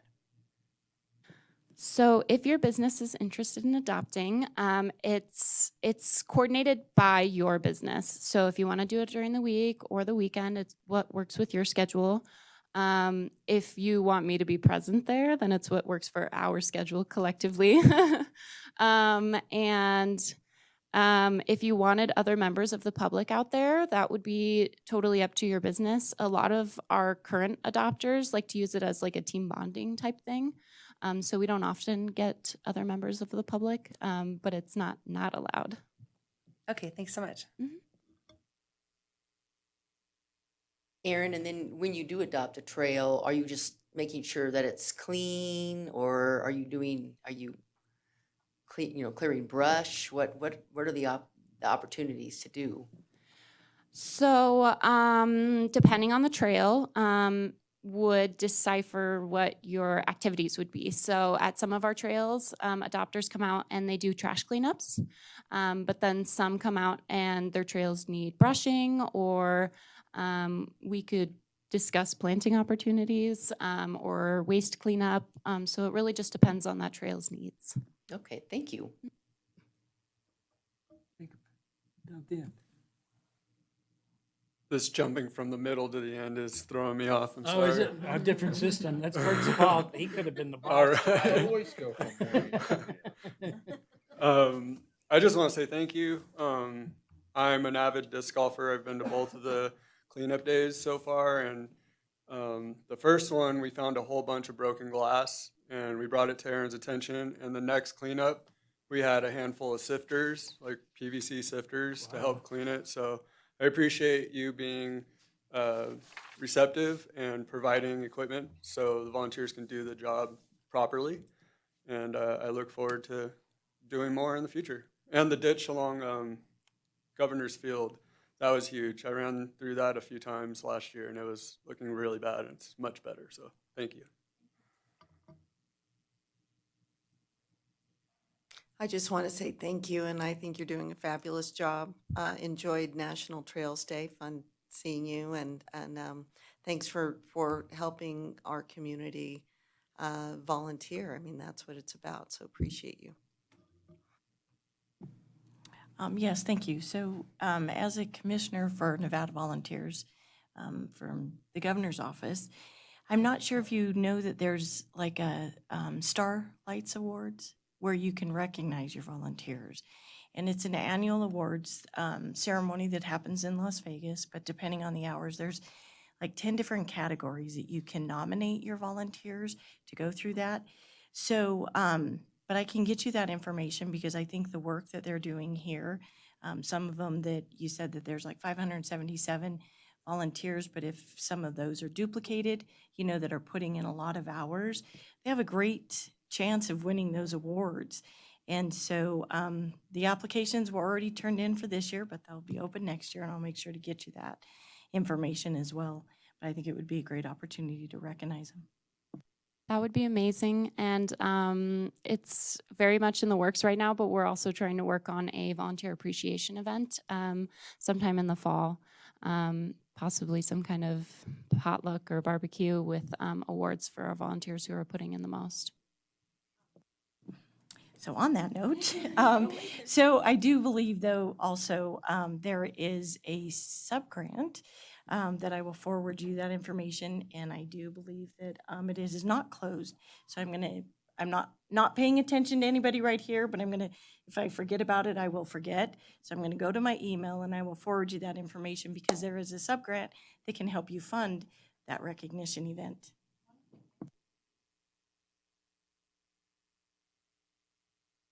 Thank you for your report. One of the things, we set up a trailer, didn't we, for the volunteers? We have a trailer. Could you speak to that so everybody that's watching or listening in the audience will know that you guys show up with what they need to get their volunteer work done? And the report was great. Thank you very much for doing that, and welcome to Carson City.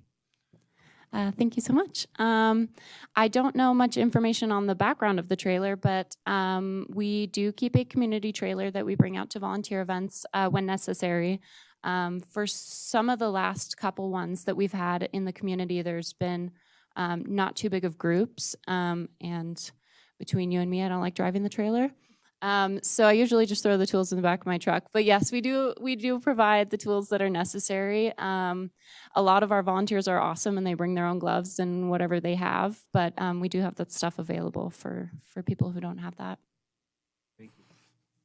I was actually going to ask that personal protective equipment. So training needs to come with that too, so the people don't get hurt. So I assume you get a whole lot of training on all those tools that you're taking out there. I do my best. Yeah, I do my best, and I try to give safety briefings before every volunteer event. And some people roll their eyes at the trash pickers being swung around, or wear gloves every time. You're not supposed to say that. See, Muscle Power has some good trainers, so you might go to what they call them tailgate sessions before they take them out, and watch and observe, because to go on to other lands, you need to do these JHA's forms that define exactly what equipment you're going to use and how you're going to use it. So just a heads up, that because once you have an accident, the game gets over for a while and it gets very sensitive, which can happen, but doesn't happen often. Now, if you had Patagonia there, you missed an opportunity to have Patagonia T-shirts with the volunteer program on there, or the 20% stickers they give you a lot of times too if you go out with them. So you do a good program, and then I'm gonna kind of champion it now. Open Space is going to start a new awards program in the fall for volunteers and community people who do stuff in open space. So it's even an opportunity there too, within this own community, to start giving recognition to all these people like Muscle Powered and individuals that give all this time to this community. So that was just a heads up for that. And great programs. They got the right person in the job. Good job. And you need to get somebody that likes to drive trailers to give you some training to get you out there. That would be John Costello back there. There you go. Well, John left. He left. I bet you Dave knows. So that'd be your first class will be backing into a space that's got a 90-degree angle in it. Maybe Silver Saddle would be some good practice for you. YouTube. Yeah, YouTube too. Yeah. All right. Well, thank you. Is any other comments or questions from the board? Seeing none, I'm going to move to the next agenda item then. Thank you. Thank you. For discussion only, discussion regarding the Carson City Bee City USA number 76 program and June as National Pollinator Month. Lindsay.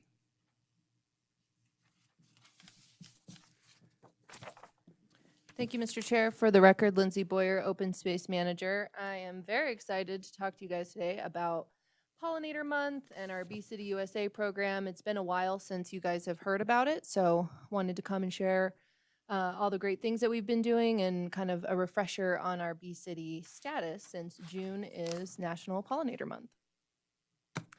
So a little bit of background. If you weren't aware, Carson City is a Bee City USA. We became a Bee City in 2018, and we were actually the first Bee City in Nevada and the 76th in the nation. I don't know what our count is at now exactly, but I know we're over 100 in the nation. So we were kind of at the ground floor and certainly laid the groundwork for Nevada, because since then, City of Reno as well as University of Nevada, Reno have both become Bee City and Bee Campus respectively. So we were excited to kind of be the capital city and pave that way. But what this means, what this designation means is basically Carson City is pledged to protect pollinators and promote pollinator conservation initiatives throughout the city. And we do that through a variety of ways. So before we get into all the good stuff we've been working on, want to note the importance of pollinators. Why do we care about pollinators? So who is a pollinator? Bees, butterflies, bats, birds, beetles, and small mammals all provide pollination services. And these pollinators are essential. 80% of flowering plants and 75% of our crop species require pollinators to reproduce. I always say that 1 in 3 bites of food we eat is a result of a pollinator's services. So things like coffee, chocolate, apples, avocados, berries, almonds, all these lovely things that we like to eat would not be around if we did not have pollination services. So they are critical to maintaining our biodiversity as well as our food situation. But there are definitely some threats to pollinators. So pollinator populations have been declining in recent years.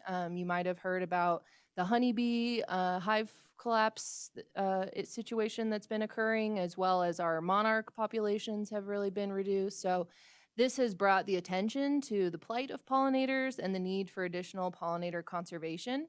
And this population decline is the result of lots of different things, one of which being urban and residential development, large-scale habitat loss, like some of the massive wildfires that we've seen in the past few years, overuse or the misuse of herbicides, expansion of invasive species and noxious weeds, spread of disease, parasites, and pathogens, and then, of course, climate change. So what are some things that we can do to help? The biggest thing that I always tell people is create habitat. And this is at the city level all the way down to your own yards. So really educating on the importance of planting diverse pollinator-friendly flowers in your yard as well as with our city projects. Paying attention to things like blooming times. So you want to get as many different kinds of flowers that bloom as many different times as possible. So that you get that nectar and pollen source from spring all the way to fall. There are some other kind of cultural things that you can do. So you can leave your leaves until spring. So rather than picking up your leaves in the fall, you can leave them and pick them up in the spring. And those provide nesting and overwintering sites for some of our pollinators that hibernate. So that's one option. Certainly, we encourage using integrated pest management and reducing pesticide use, where feasible, while also acknowledging that pesticide is a tool in our toolbox that we need to use for certain land management situations. And then education, really spreading the word about the importance of pollinators and just what we can all do to help their populations. And these are all kind of tenets of things that we've tried to do with our Bee City program as well. So specifically getting into some of Carson City's pollinator conservation initiatives, things that we've done since becoming a Bee City USA. One of the biggest ones is I created a pollinator-friendly planting list. So this is a list of over 150 native and locally adapted pollinator-friendly plant species. The list has tons of information, tells you the color of the bloom, the season in which it blooms, even identifies local sources where you can get that plant, whether it be somewhere like Comstock Seed or Greenhouse Garden Nursery, places like that. And what was really exciting from Carson City's perspective is after becoming a Bee City USA, we require that developers who are in Carson choose 50% of their plant palette from this list. So whether they're building an apartment or a Maverick, they have to turn to our list and they have to choose 50% of their species from that list. And what that does is it's creating pockets of habitat throughout Carson City, which is very important. This list is available to anyone. So we have a webpage, carson.org/BeeCityUSA. The planting list is prominently located on that page. So anyone can go and download it and take a look at it and choose species for their own yard as well.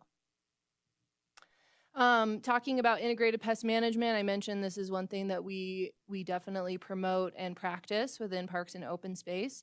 So a little background information about integrated pest management. Really what it is using as many different kinds of tools in your toolbox for weed management as possible, not always turning directly to herbicide as your first measure for eradication, because oftentimes, depending on the plant you're dealing with, herbicide is not going to be your most effective tool. So the biggest key with IPM is prevention. So, not having the weeds in the first place is a good place to start. And this is usually done by planting desirable species first.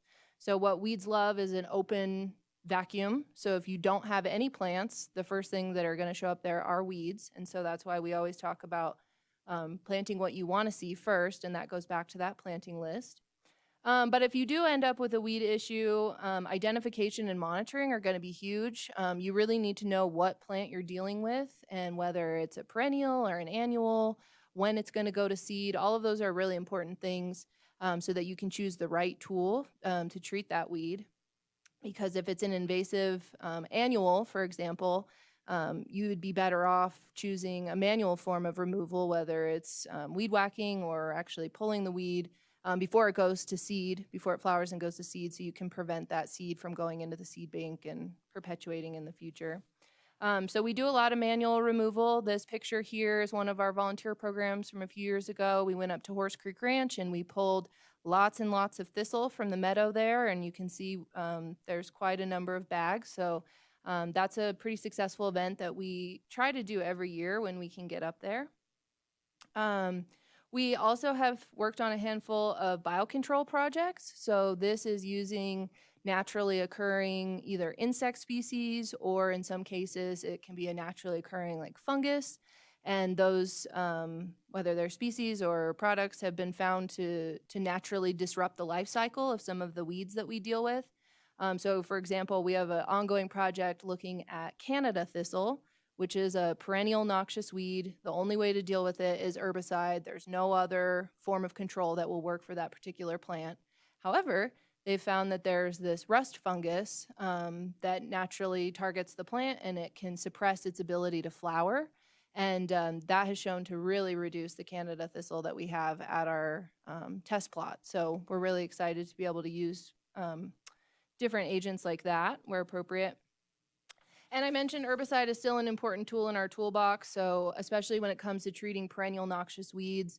With a perennial, they have all the storage of their energies in their root systems. You cannot get rid of them by pulling. And in fact, in many cases, you can make the problem much worse by pulling.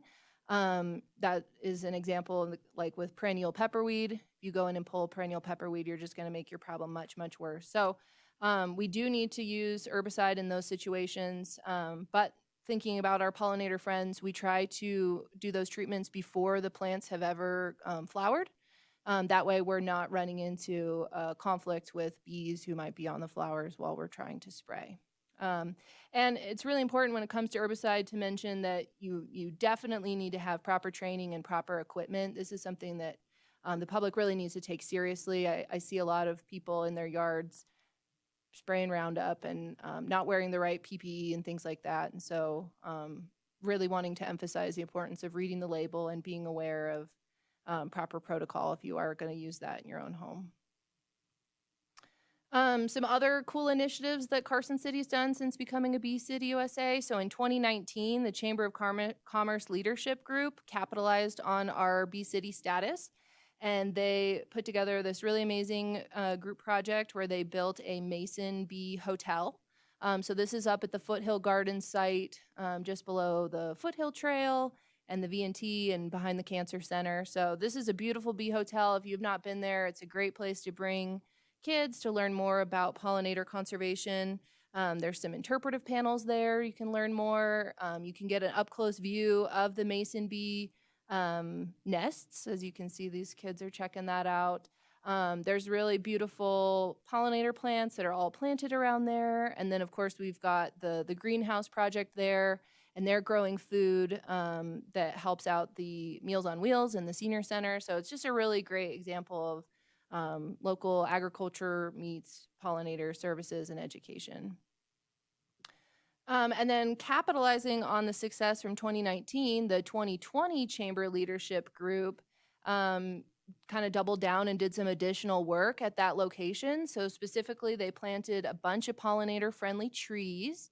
And then they also kind of wanted to lean into some other components of that area. So we have a small trail segment called the Serenity Trail. And it goes up and around the Foothill Garden greenhouse area. And so this is a trail that's really something for patients and family members of the Cancer Center to come out, take a short walk, be in a beautiful location. And they really wanted to beautify that and add some resources for those folks as well. So the pictures here are some art that was added as part of that project, and it has words of encouragement and just kind of add some beauty to that space to make that an even more special place to share with those patients. I mentioned that June is National Pollinator Month, and today actually marks the beginning of Pollinator Week. So we're going to be ramping up some of the events and things that we've got going on in the community. Specifically on tomorrow, there's going to be a cooperative extension-led garden talk at the community garden on Beverly Drive.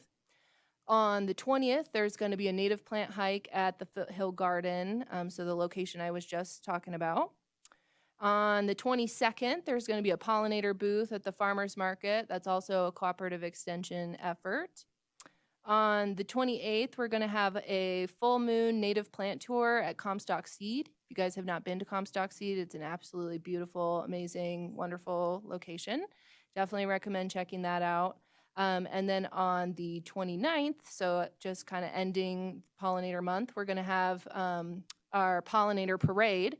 So this is something we've been doing the last couple years. Basically, it's a costumed walk through downtown Reno. We dress up like birds, butterflies, bees, whatever. It's a great event for the kids to come out. We just kind of celebrate all things pollinators. That's going to be starting at the Visit Carson City office and kind of meandering downtown.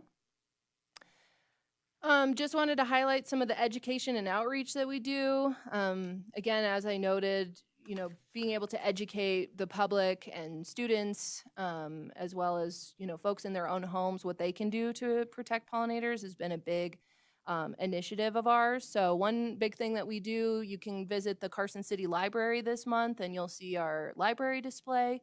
So we do that every June to really celebrate pollinators and show all the different aspects of pollinator conservation and beekeeping, which is really cool.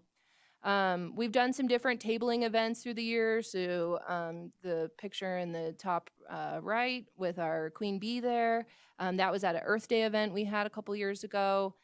We've done honey tastings at farm days and events like that.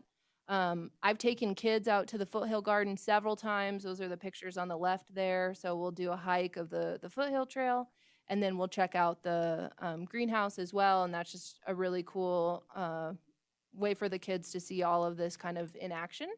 And then we've done some different pollinator planting events. So we developed a pollinator garden at the library in the back there in the kind of story reading area. And then we've also done education events at greenhouse garden centers about planting for pollinators specifically. So we try to get really creative with different events and really just try to spread the word in as many places as possible. So I mentioned the Pollinator Parade. I really wanted to highlight that. This is a picture from a few years ago. I think that was 2021. You can see we had a great group with lots of creative costumes. So just want to provide a formal invitation to all of you, as well as anyone who's listening, to come join us. I will be there dressed as a butterfly. In the middle? Yeah, that's me. So yeah, please join us June 29th, 10 to 12. It's a great event. So with that, I will take any questions, and also want to invite anyone out there who may be listening that we're always looking for folks to join our committee. So we have a small but mighty Bee City USA committee, and we plan a lot of these events and help out with education things and more. So we would love to invite some additional participation to our group. So you can contact myself or our Bee City USA email.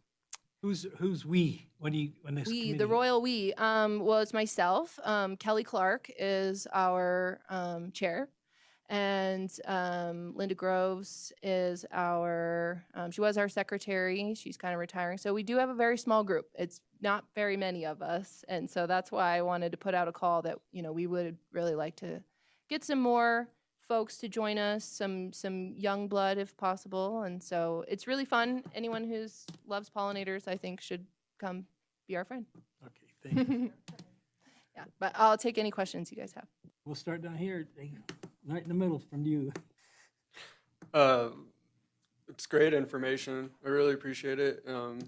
recently I went to Green Bay area for Christmas, and they had a similar artwork and trail about pollinators and things, so it really opened my eyes. And then since the last meeting with the Ronald D. Wilson Park, a gentleman, forget his name, but he informed me that we are a bee city. And so I looked into it, and we were redoing our garden, and we chose all these herbs that, like mint, I didn't know was important for pollinators. So pretty much all of our herb garden is pollinators from the list. So appreciate the information. Hello, Diane Baker Roberts for the record. I really appreciate all the information. It's actually all quite new to myself, but I have a lot of bees in my yard if you'd like to take them to where they need to go. But no, it's very informative, and I think more people need to know about this. Thank you for your presentation. Thank you for the presentation. I have a question. There's a grant that, we have the fuel abatement for fire, and part of that is now going to incorporate some of the herbicide for the noxious weeds and the fire spreading. Does open space and do you work with the fire department on that, or is there collaboration with how to apply? Yeah, great question. So yeah, we work really closely with the fire department. We've collaborated on a few different projects where our staff and their staff have actually worked together to complete fuel reduction in certain areas. And then certainly we've also provided them kind of feedback or guidance on things that we are a little bit more familiar with, and herbicide application is certainly one of them.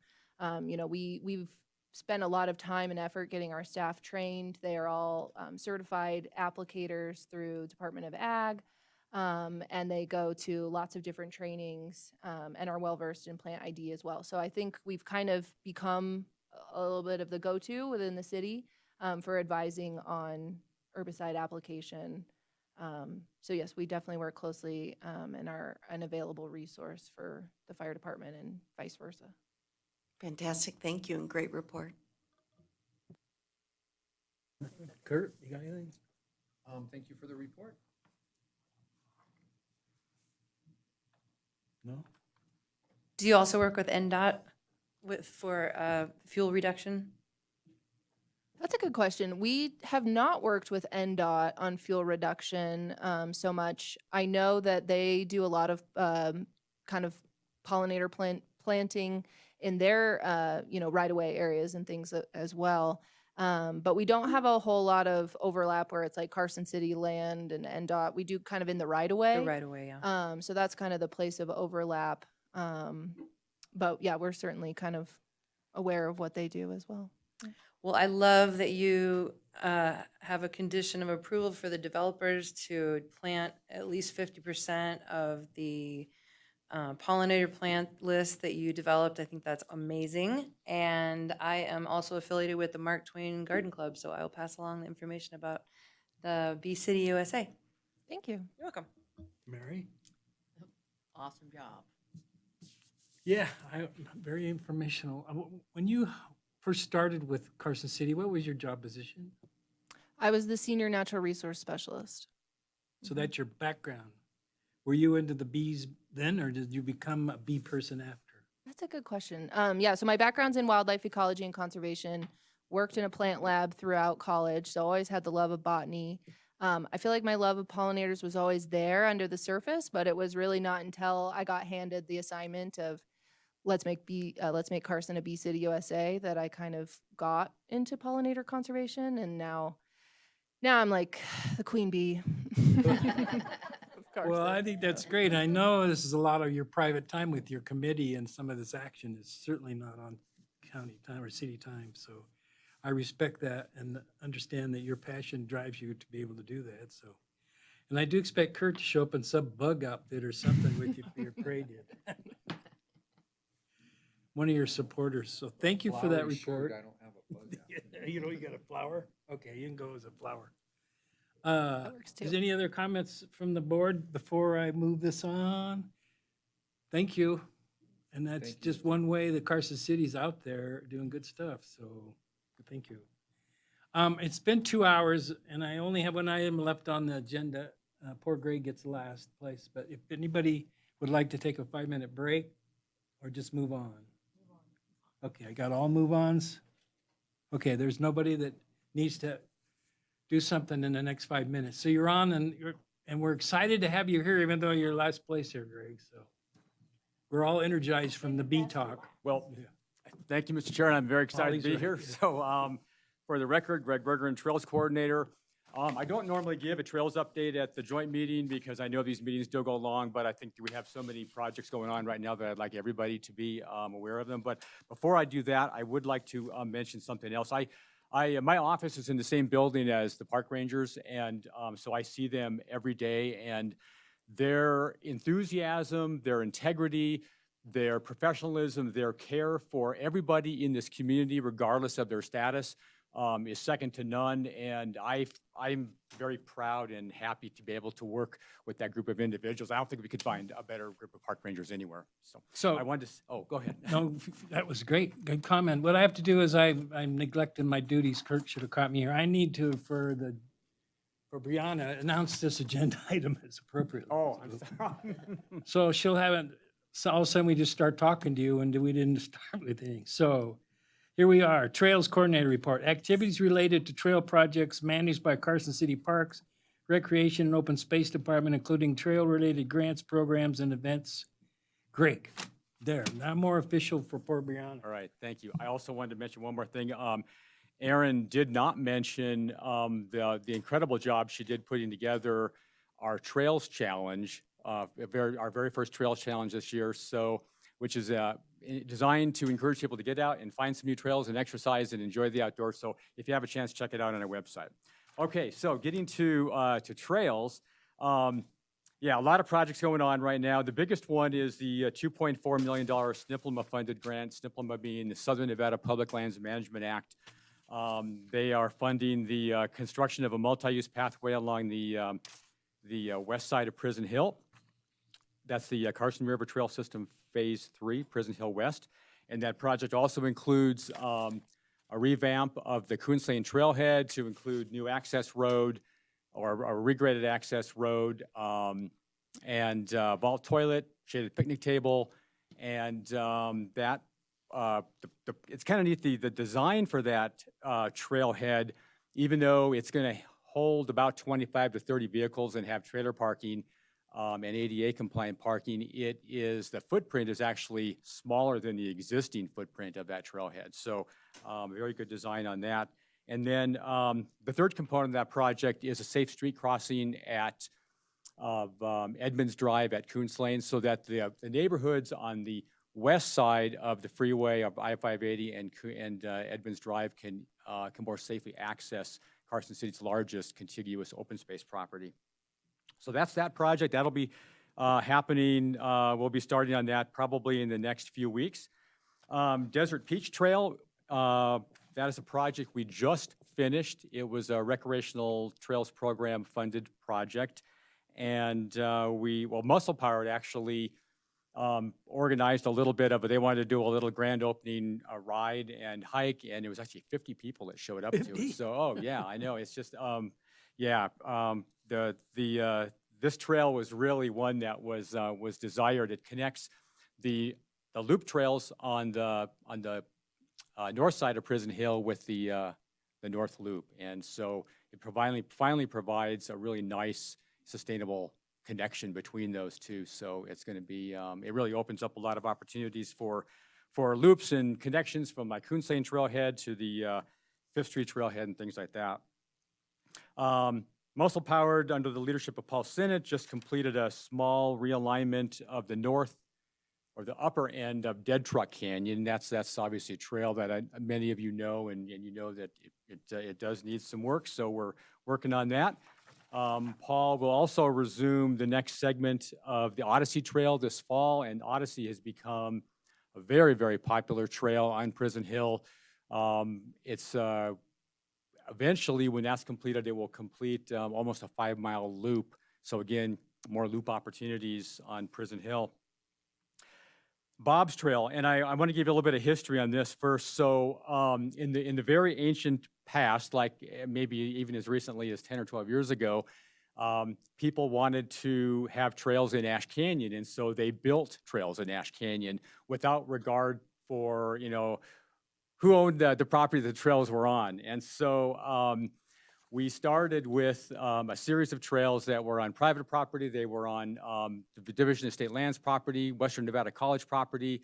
And where we've come since then is we now have licenses for the trails that are on WNC and NDSL property. One of the big things is we were able to acquire the Eagle View open space, which some trails came with that, and also provided us another opportunity to make connections up to the Ash to Kings Trail. And then the third component of that is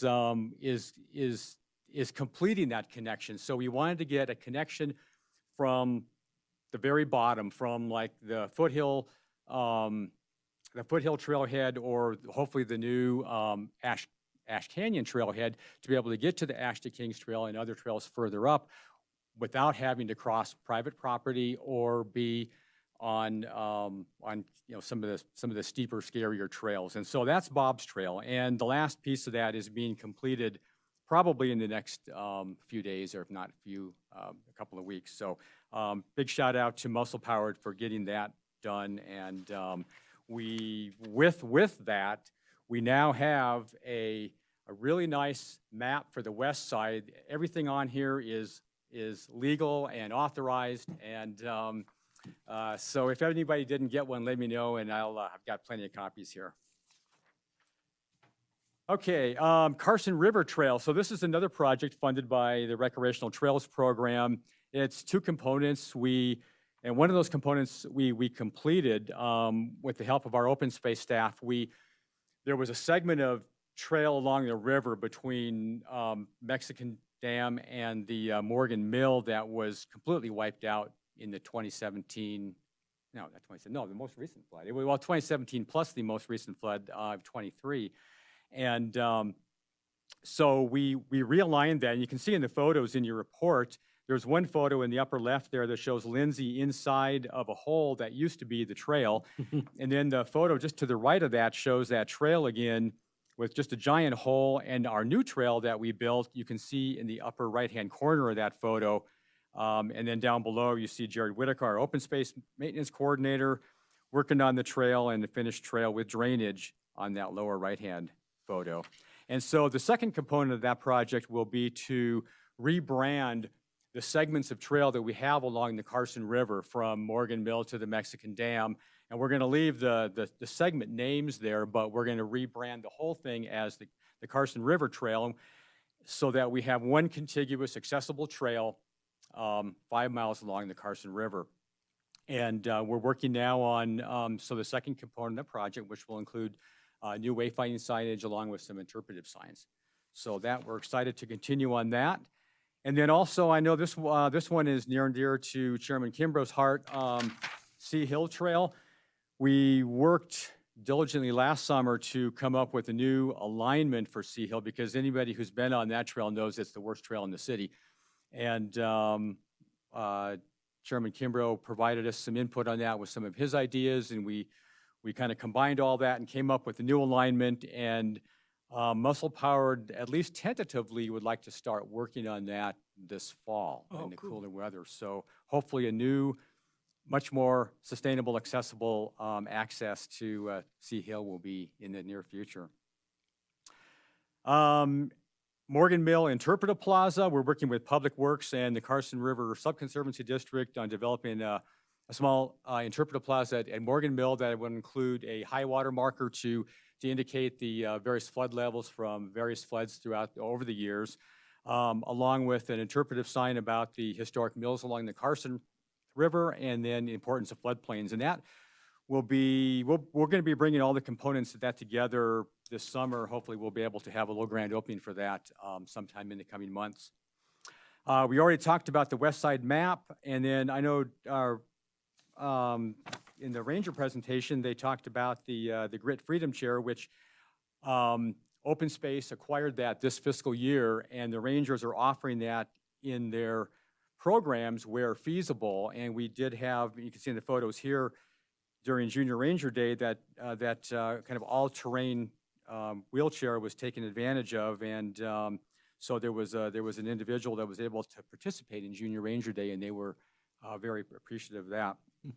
Last thing I wanted to mention, we just received last week funding agreement from SNPLMA for a $2.3 million renovation of the Riverview Trailhead. So that's the trailhead at the end of 5th Street where the Korean War Memorial is. And we're going to completely redo that trailhead, take out all the old crumbling infrastructure, and have a really nice, beautiful trailhead, place that will have opportunities for the Rangers to do Ranger programs, for small events. We want to do something that's going to be that will be fit really well with the surrounding neighborhood, so that it's complementary.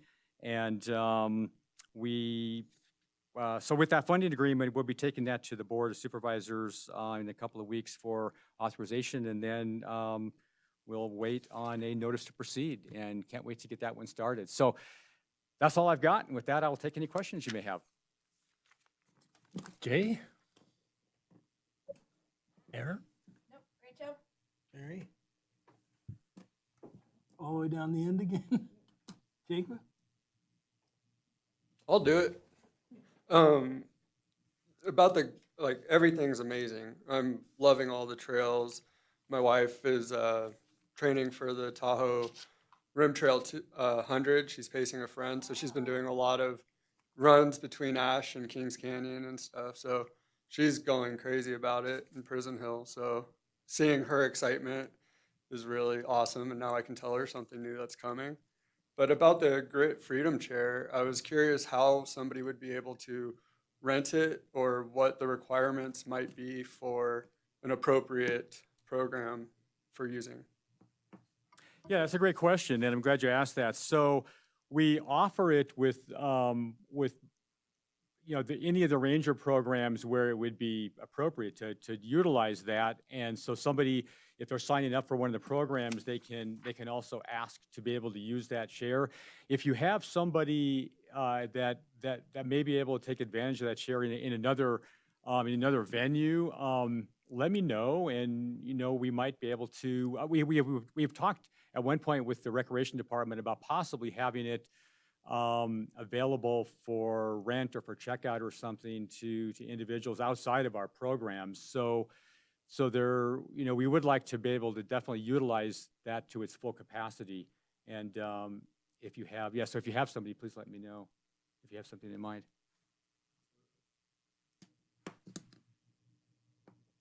Okay. I just appreciate all of this. I thank you for the conversation today about the Morgan Mill Interpretive Plaza. Any opportunity to celebrate history or to acknowledge history and to give folks opportunities to learn about our history and how the Carson River was used in the mining and all that entails. I just think it really makes for a richer experience for not only visitors, but for residents. So I just think all of this is great. Thanks. I have a couple questions. One of them, do you know if Cap to Tahoe is clear of snow?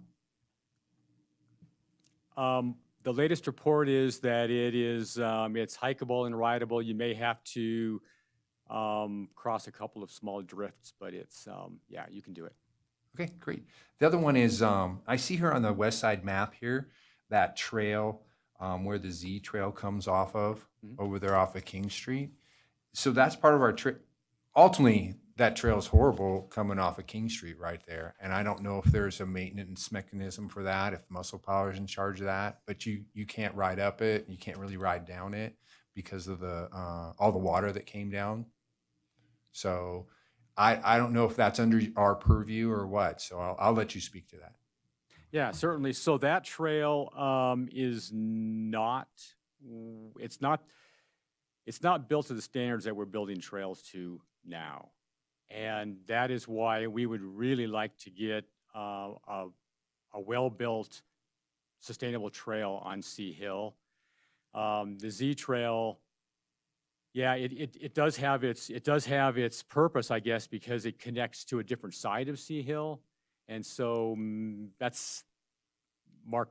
I can Chairman stand Kimbrough on that. shaking his head I'd over there. say that but was- I think that It's before your time, tell him, Greg. You're okay. it's a before it's a before my time, but it is something that we could have conversations about with Muscle Part. Maybe there's something we could do to fix it. Single track it. Well, it's really not the Z Trail. The Z Trail is very passable and all. It's just that piece where you come off the Z Trail to what you've tagged here is this Sea Hill Fire Road. And right at the bottom of that right when you go down to King Street in that area, it's very treacherous. So if you didn't know and you were coming off of the Lincoln Bypass and you went behind the houses on the Sea Hill Fire Road, you'd buzz through up there, and then you'd want to come down to King Street. Woo, you're in for a surprise. So Okay, I'm that's the point I probably didn't explain it well enough, but you know where I'm talking about now. I'm sorry, I didn't understand the question. And yes, we have actually Lindsay and I and our maintenance coordinator Jared Whitaker have actually looked at that, and we are planning to do something with that to make it a little bit more. A little bit safer, a little bit more accessible. It's pretty hard to, because of the terrain right there at that location. It's pretty hard to do much with that, and we're pretty limited by where we can go with it, property lines and things like that. But we do plan on doing something with that. All right. Well, I was just taking that. Yeah. And the other thing is the Horse Creek Ranch. We had a picture of bringing thistle out of there and so forth. I think that's a wonderful opportunity to get something back there as far as trails to have that. That's one of the first pieces that we bought through open space, and I don't think enough of Carson City accesses that or knows about it. And I just as even a citizen to say, hey, I drive by that quite a bit when I go up to the lake and all, and I just think it'd be a perfect opportunity. What can we do with that, and how can we use that for Carson City residents so they can see the beauty of that? Lindsay Boyer for the record. So Horse Creek Ranch, we purchased the conservation easement for the property. So basically we purchased the development rights, but we did not purchase like the whole property. So it's still under private ownership, but it's protected in perpetuity with this conservation easement. So it can't be developed into a golf course or something like that. But with that, it does still maintain its private land status and privacy status. We do have other parcels in that area that are owned by Carson City, but Horse Creek Ranch specifically is under a conservation easement. Thank you very much for explaining that. I think I knew that, and as soon as you start, I went, oh yeah. So it's there in perpetuity to be beautiful, looking down from Kings Canyon Road at. Yes. Thank you very much. I thought that years ago, when it was first bought, that there was some discussion for that trail to come over from Clear Creek to possibly pass through some part of that parcel to get it over to Kings Canyon. Was that something I don't remember right? Maybe. No, you remember.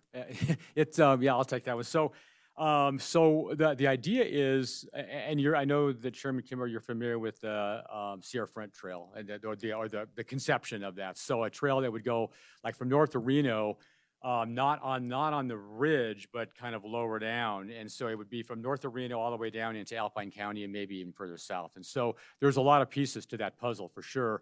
One of them would be to incorporate the Ash to Kings Trail into that, but we would need to extend it farther south and connect into Douglas County. And so we do have permission from NDOT to utilize the underpass there for pedestrian use. There are a few other complications related to getting off that that property and onto a trail that we could build on our property and to connect into the Kings Canyon on the Kings Canyon Road. And then there also are some complications on the Douglas County. Well, I should say south of the highway where the golf club drive comes underneath the overpass. we still have some issues to resolve related to being able to connect into the Douglas County trails. And so those are being worked on, but eventually that will happen. So, yeah, I was just to paint a picture that there might be something in the future that could happen, but it isn't in the near future. There will be something in the future. All right, I'm sorry to drag this on. People like to. Okay, is there any other questions on this side I didn't ask? Nope. Jay? Nope. Mary? Nope. You're free to be. Thank you, Greg. Good job, Greg. You always do a good job. So that was item 6A. We're now member announcements and requests for information. I'll start with Jacob again. Any member announcement or information or requests for information? Yeah, since the last meeting, I've been working on hosting a disc golf tournament for the Adaptive Recreation Program, the Movers and Doers. Oh, So we had a disc golf event at Carson Ridge, and it was 1 day, 1 round with all 27 holes. And we were hoping for about 60 people, and we sold out with 90. It was a $20 entry fee, and then you could get, if you got a hole in one, you could add on $5 to be in the pool. We did a 50-50 raffle. We had Scott and Taylor from the parks come and vend beer and drinks and stuff. So we had a taco truck. We just made it a big Cinco de Mayo event. All the prizes were donated from regional businesses, restaurants. We got tickets from the Reno Aces. The Potlatch up in Incline Village donated a $100 gift card. We got big prizes. In fact, we got $1,700 in just prizes to give out. So that's awesome. And then through the donations, we ended up raising $2,600 for the Movers and Doers. So right now we're in contact with Andrew and Eric and seeing how we could best utilize those funds to make the most out of it. So I just want to thank all the disc golfers, all the volunteers. We had a very solid crew of people just want to see something happen. And they had their wives. We had friends who don't even play disc golf come and volunteer. The dump was very generous in letting us use their old entrance for parking, which worked perfect.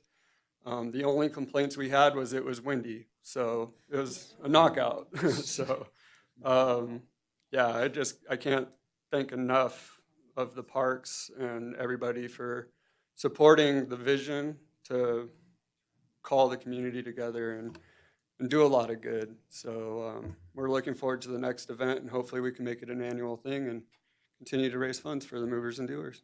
So that's my update. Sorry Dave wasn't here. He gives the pickleball, so you get disc golf with me. I actually have a couple questions. So since this is the Parks and Rec side as well, is there an update on the slide at Ronald D. Wilson Park? At this time, I'd like to call up Dave Navarro to answer that question. Wake up, Dave. Thank you. The Gen Budge representative. Slide and play area. That was a good pass. So Dave Navarro, Parks Operations Superintendent. For the record, thought I can maybe slide Sorry. through, but that's okay. Yeah, that's a great question. Thanks for bringing that up. Thanks for bringing that up. Unfortunately, I don't have an exact answer. We've been working with the contractor. The last information that I had is that the slide was unordered. It came in, it was the wrong slide, so it needed to be reordered, but it was supposed to be in on the 14th, around the 14th of this month. And so once it was in, then the contractor is going to work with us in getting that installed. So, but during that time, we were able to fix the surfacing that was also damaged there as well. And so we opened up that area. So, we were able to open up a small portion of it, but that section is still closed and we're just waiting for the slide. So hopefully, fingers crossed that the slide's in. I haven't gotten an update, let's see, recently, and that it'll be going up soon and we can open that up and move on from there. Awesome. Thank you so much. Yeah, you're Thank welcome. you. And then my next question, I'd received, and also there was a public comment today as well about the red flag days, and how what are some ideas of ways to handle it? Because I know that there's a little bit of misunderstanding in terms of really what a red flag day is and what is required versus, I'll just let you answer. Thank you. Yeah, great question, Lindsay Boyer for the record. So background for the committee and commission. So the Prison Hill OHV area, we received recommendation from Carson City Fire to go ahead and close that area to motorized vehicles during red flag warning days.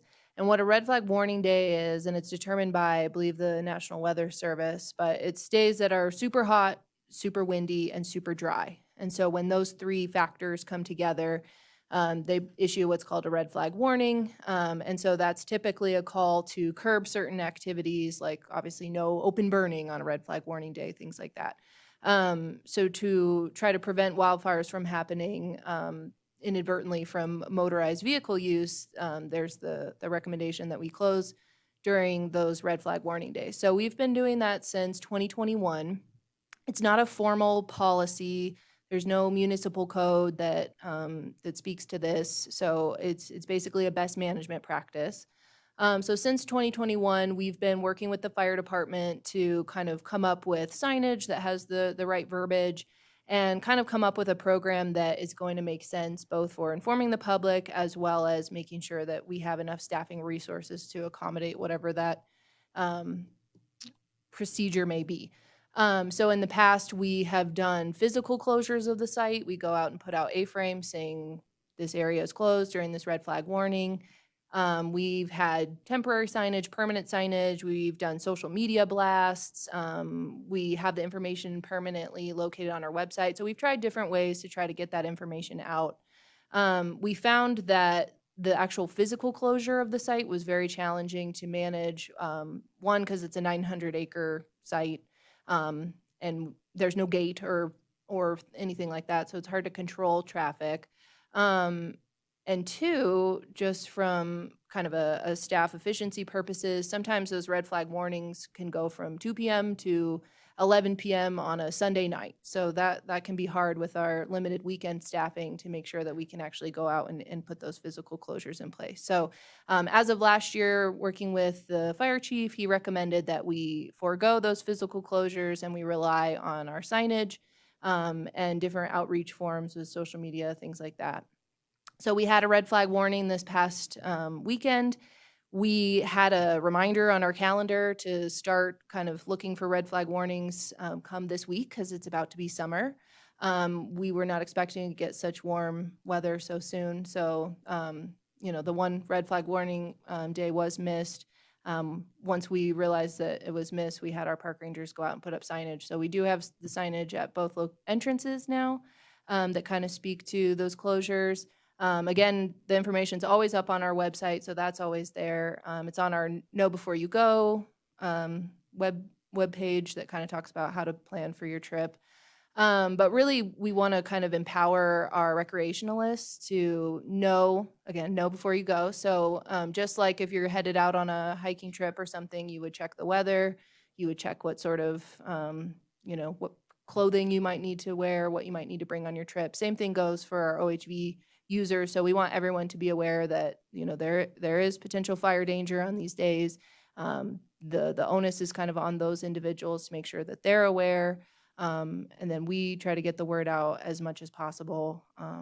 So that's kind of our current practices. We're going to be circling back up with the fire chief here soon just to talk about this year, if there's anything we can do differently or better to be more efficient and better get that messaging out. We're going to be discussing that. Greg, I don't know if you have anything to add in regards to that. No, that was perfect. Yeah, so great question. We're working on it, and we're trying to find the best strategy possible. Great, I appreciate it. Thank you. Yeah. I emphasize with you on trying to find the best strategy on communication and getting the word out. So, thank you for your efforts in doing so on that. So I do have a question, Dave. You left too early. So this is for Parks and Rec. So on April 2nd, Parks and Rec Commission recommended the proposal of the lot line adjustment at Terrace Park. And it was going to go forward to the Planning Commission and the Board of Supervisors. Do we have a timeline on that? And the reason I ask is because right now is summer. So if the school district was going to do any capital projects, in that area, summer would be ideal because there's no kids around. We don't have to close it down for recess or whatever else.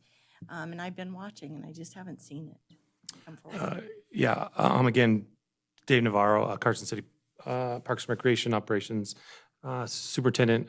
Yeah, that's a good question. I have not seen anything yet come across the desk or any city staff reports that have gone to the Board of Supervisors yet. So, but I can definitely, when I get back in the office tomorrow, I can take a look and just see and make sure that nothing has been sent over. And if it has, I can let you know.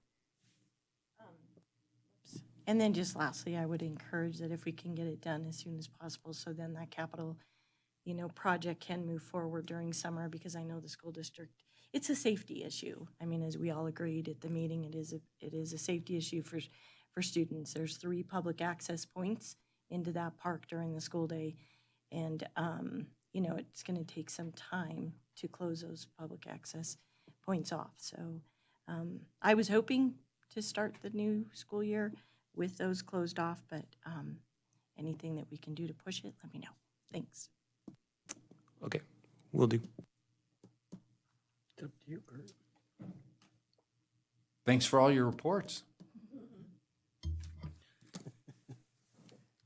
No. I just want to commend you on this amazing map. Thank you so much for this. It's fantastic.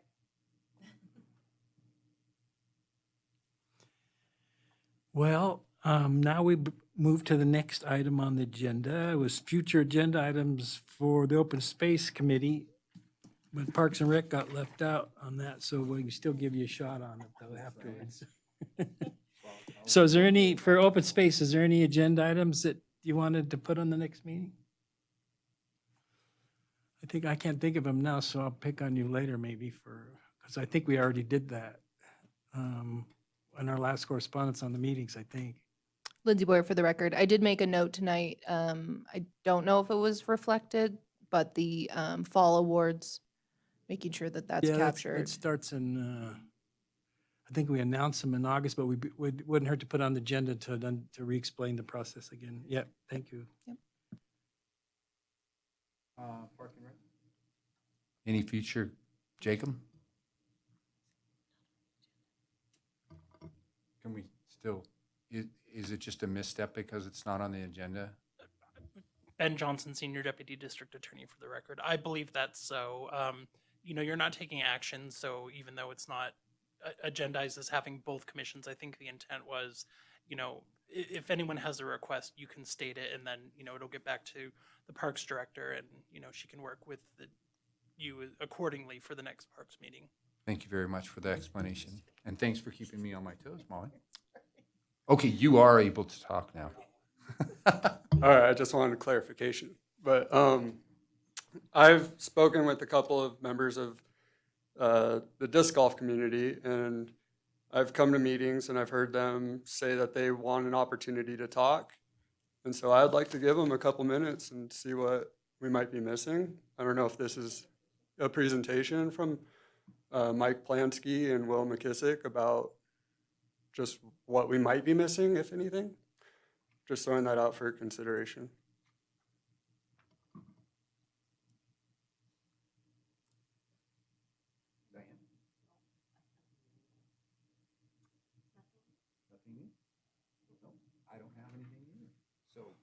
So we're up to the last item, it's public comment, Denny.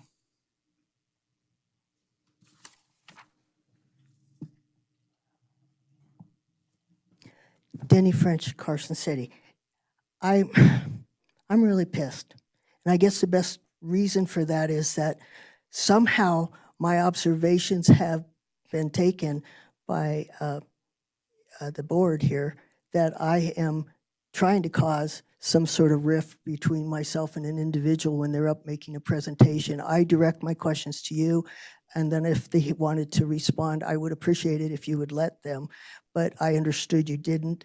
And I would like to have a 3-minute clock, so I'm not embarrassed by someone saying, well, you overused your I time. always give you 4, Denny. I know you give me a great length of time. Considering I'm the only human being here that's not a part of some organization or some committee, I do appreciate the grace that you give me, and I don't want to abuse it. But tonight, I think dropping the ball on that red flag deal is a big warning sign to me that something's missing in the communication deal.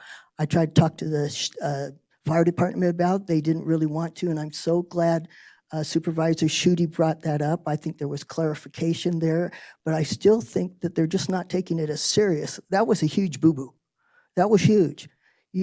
To have people up on the hill when it would have taken 2 minutes to put a placard out that said closed. Said closed. And that shouldn't have happened. I am not suggesting that they can't change that or do something, but they had put placards up before, and you do miss things. But with the abundance of people that say, oh, it's so easy to know that it's happening, unless you look, you don't know. Somebody needs to be responsible to look to find those. And when they do happen, to act responsibly and as quickly as possible.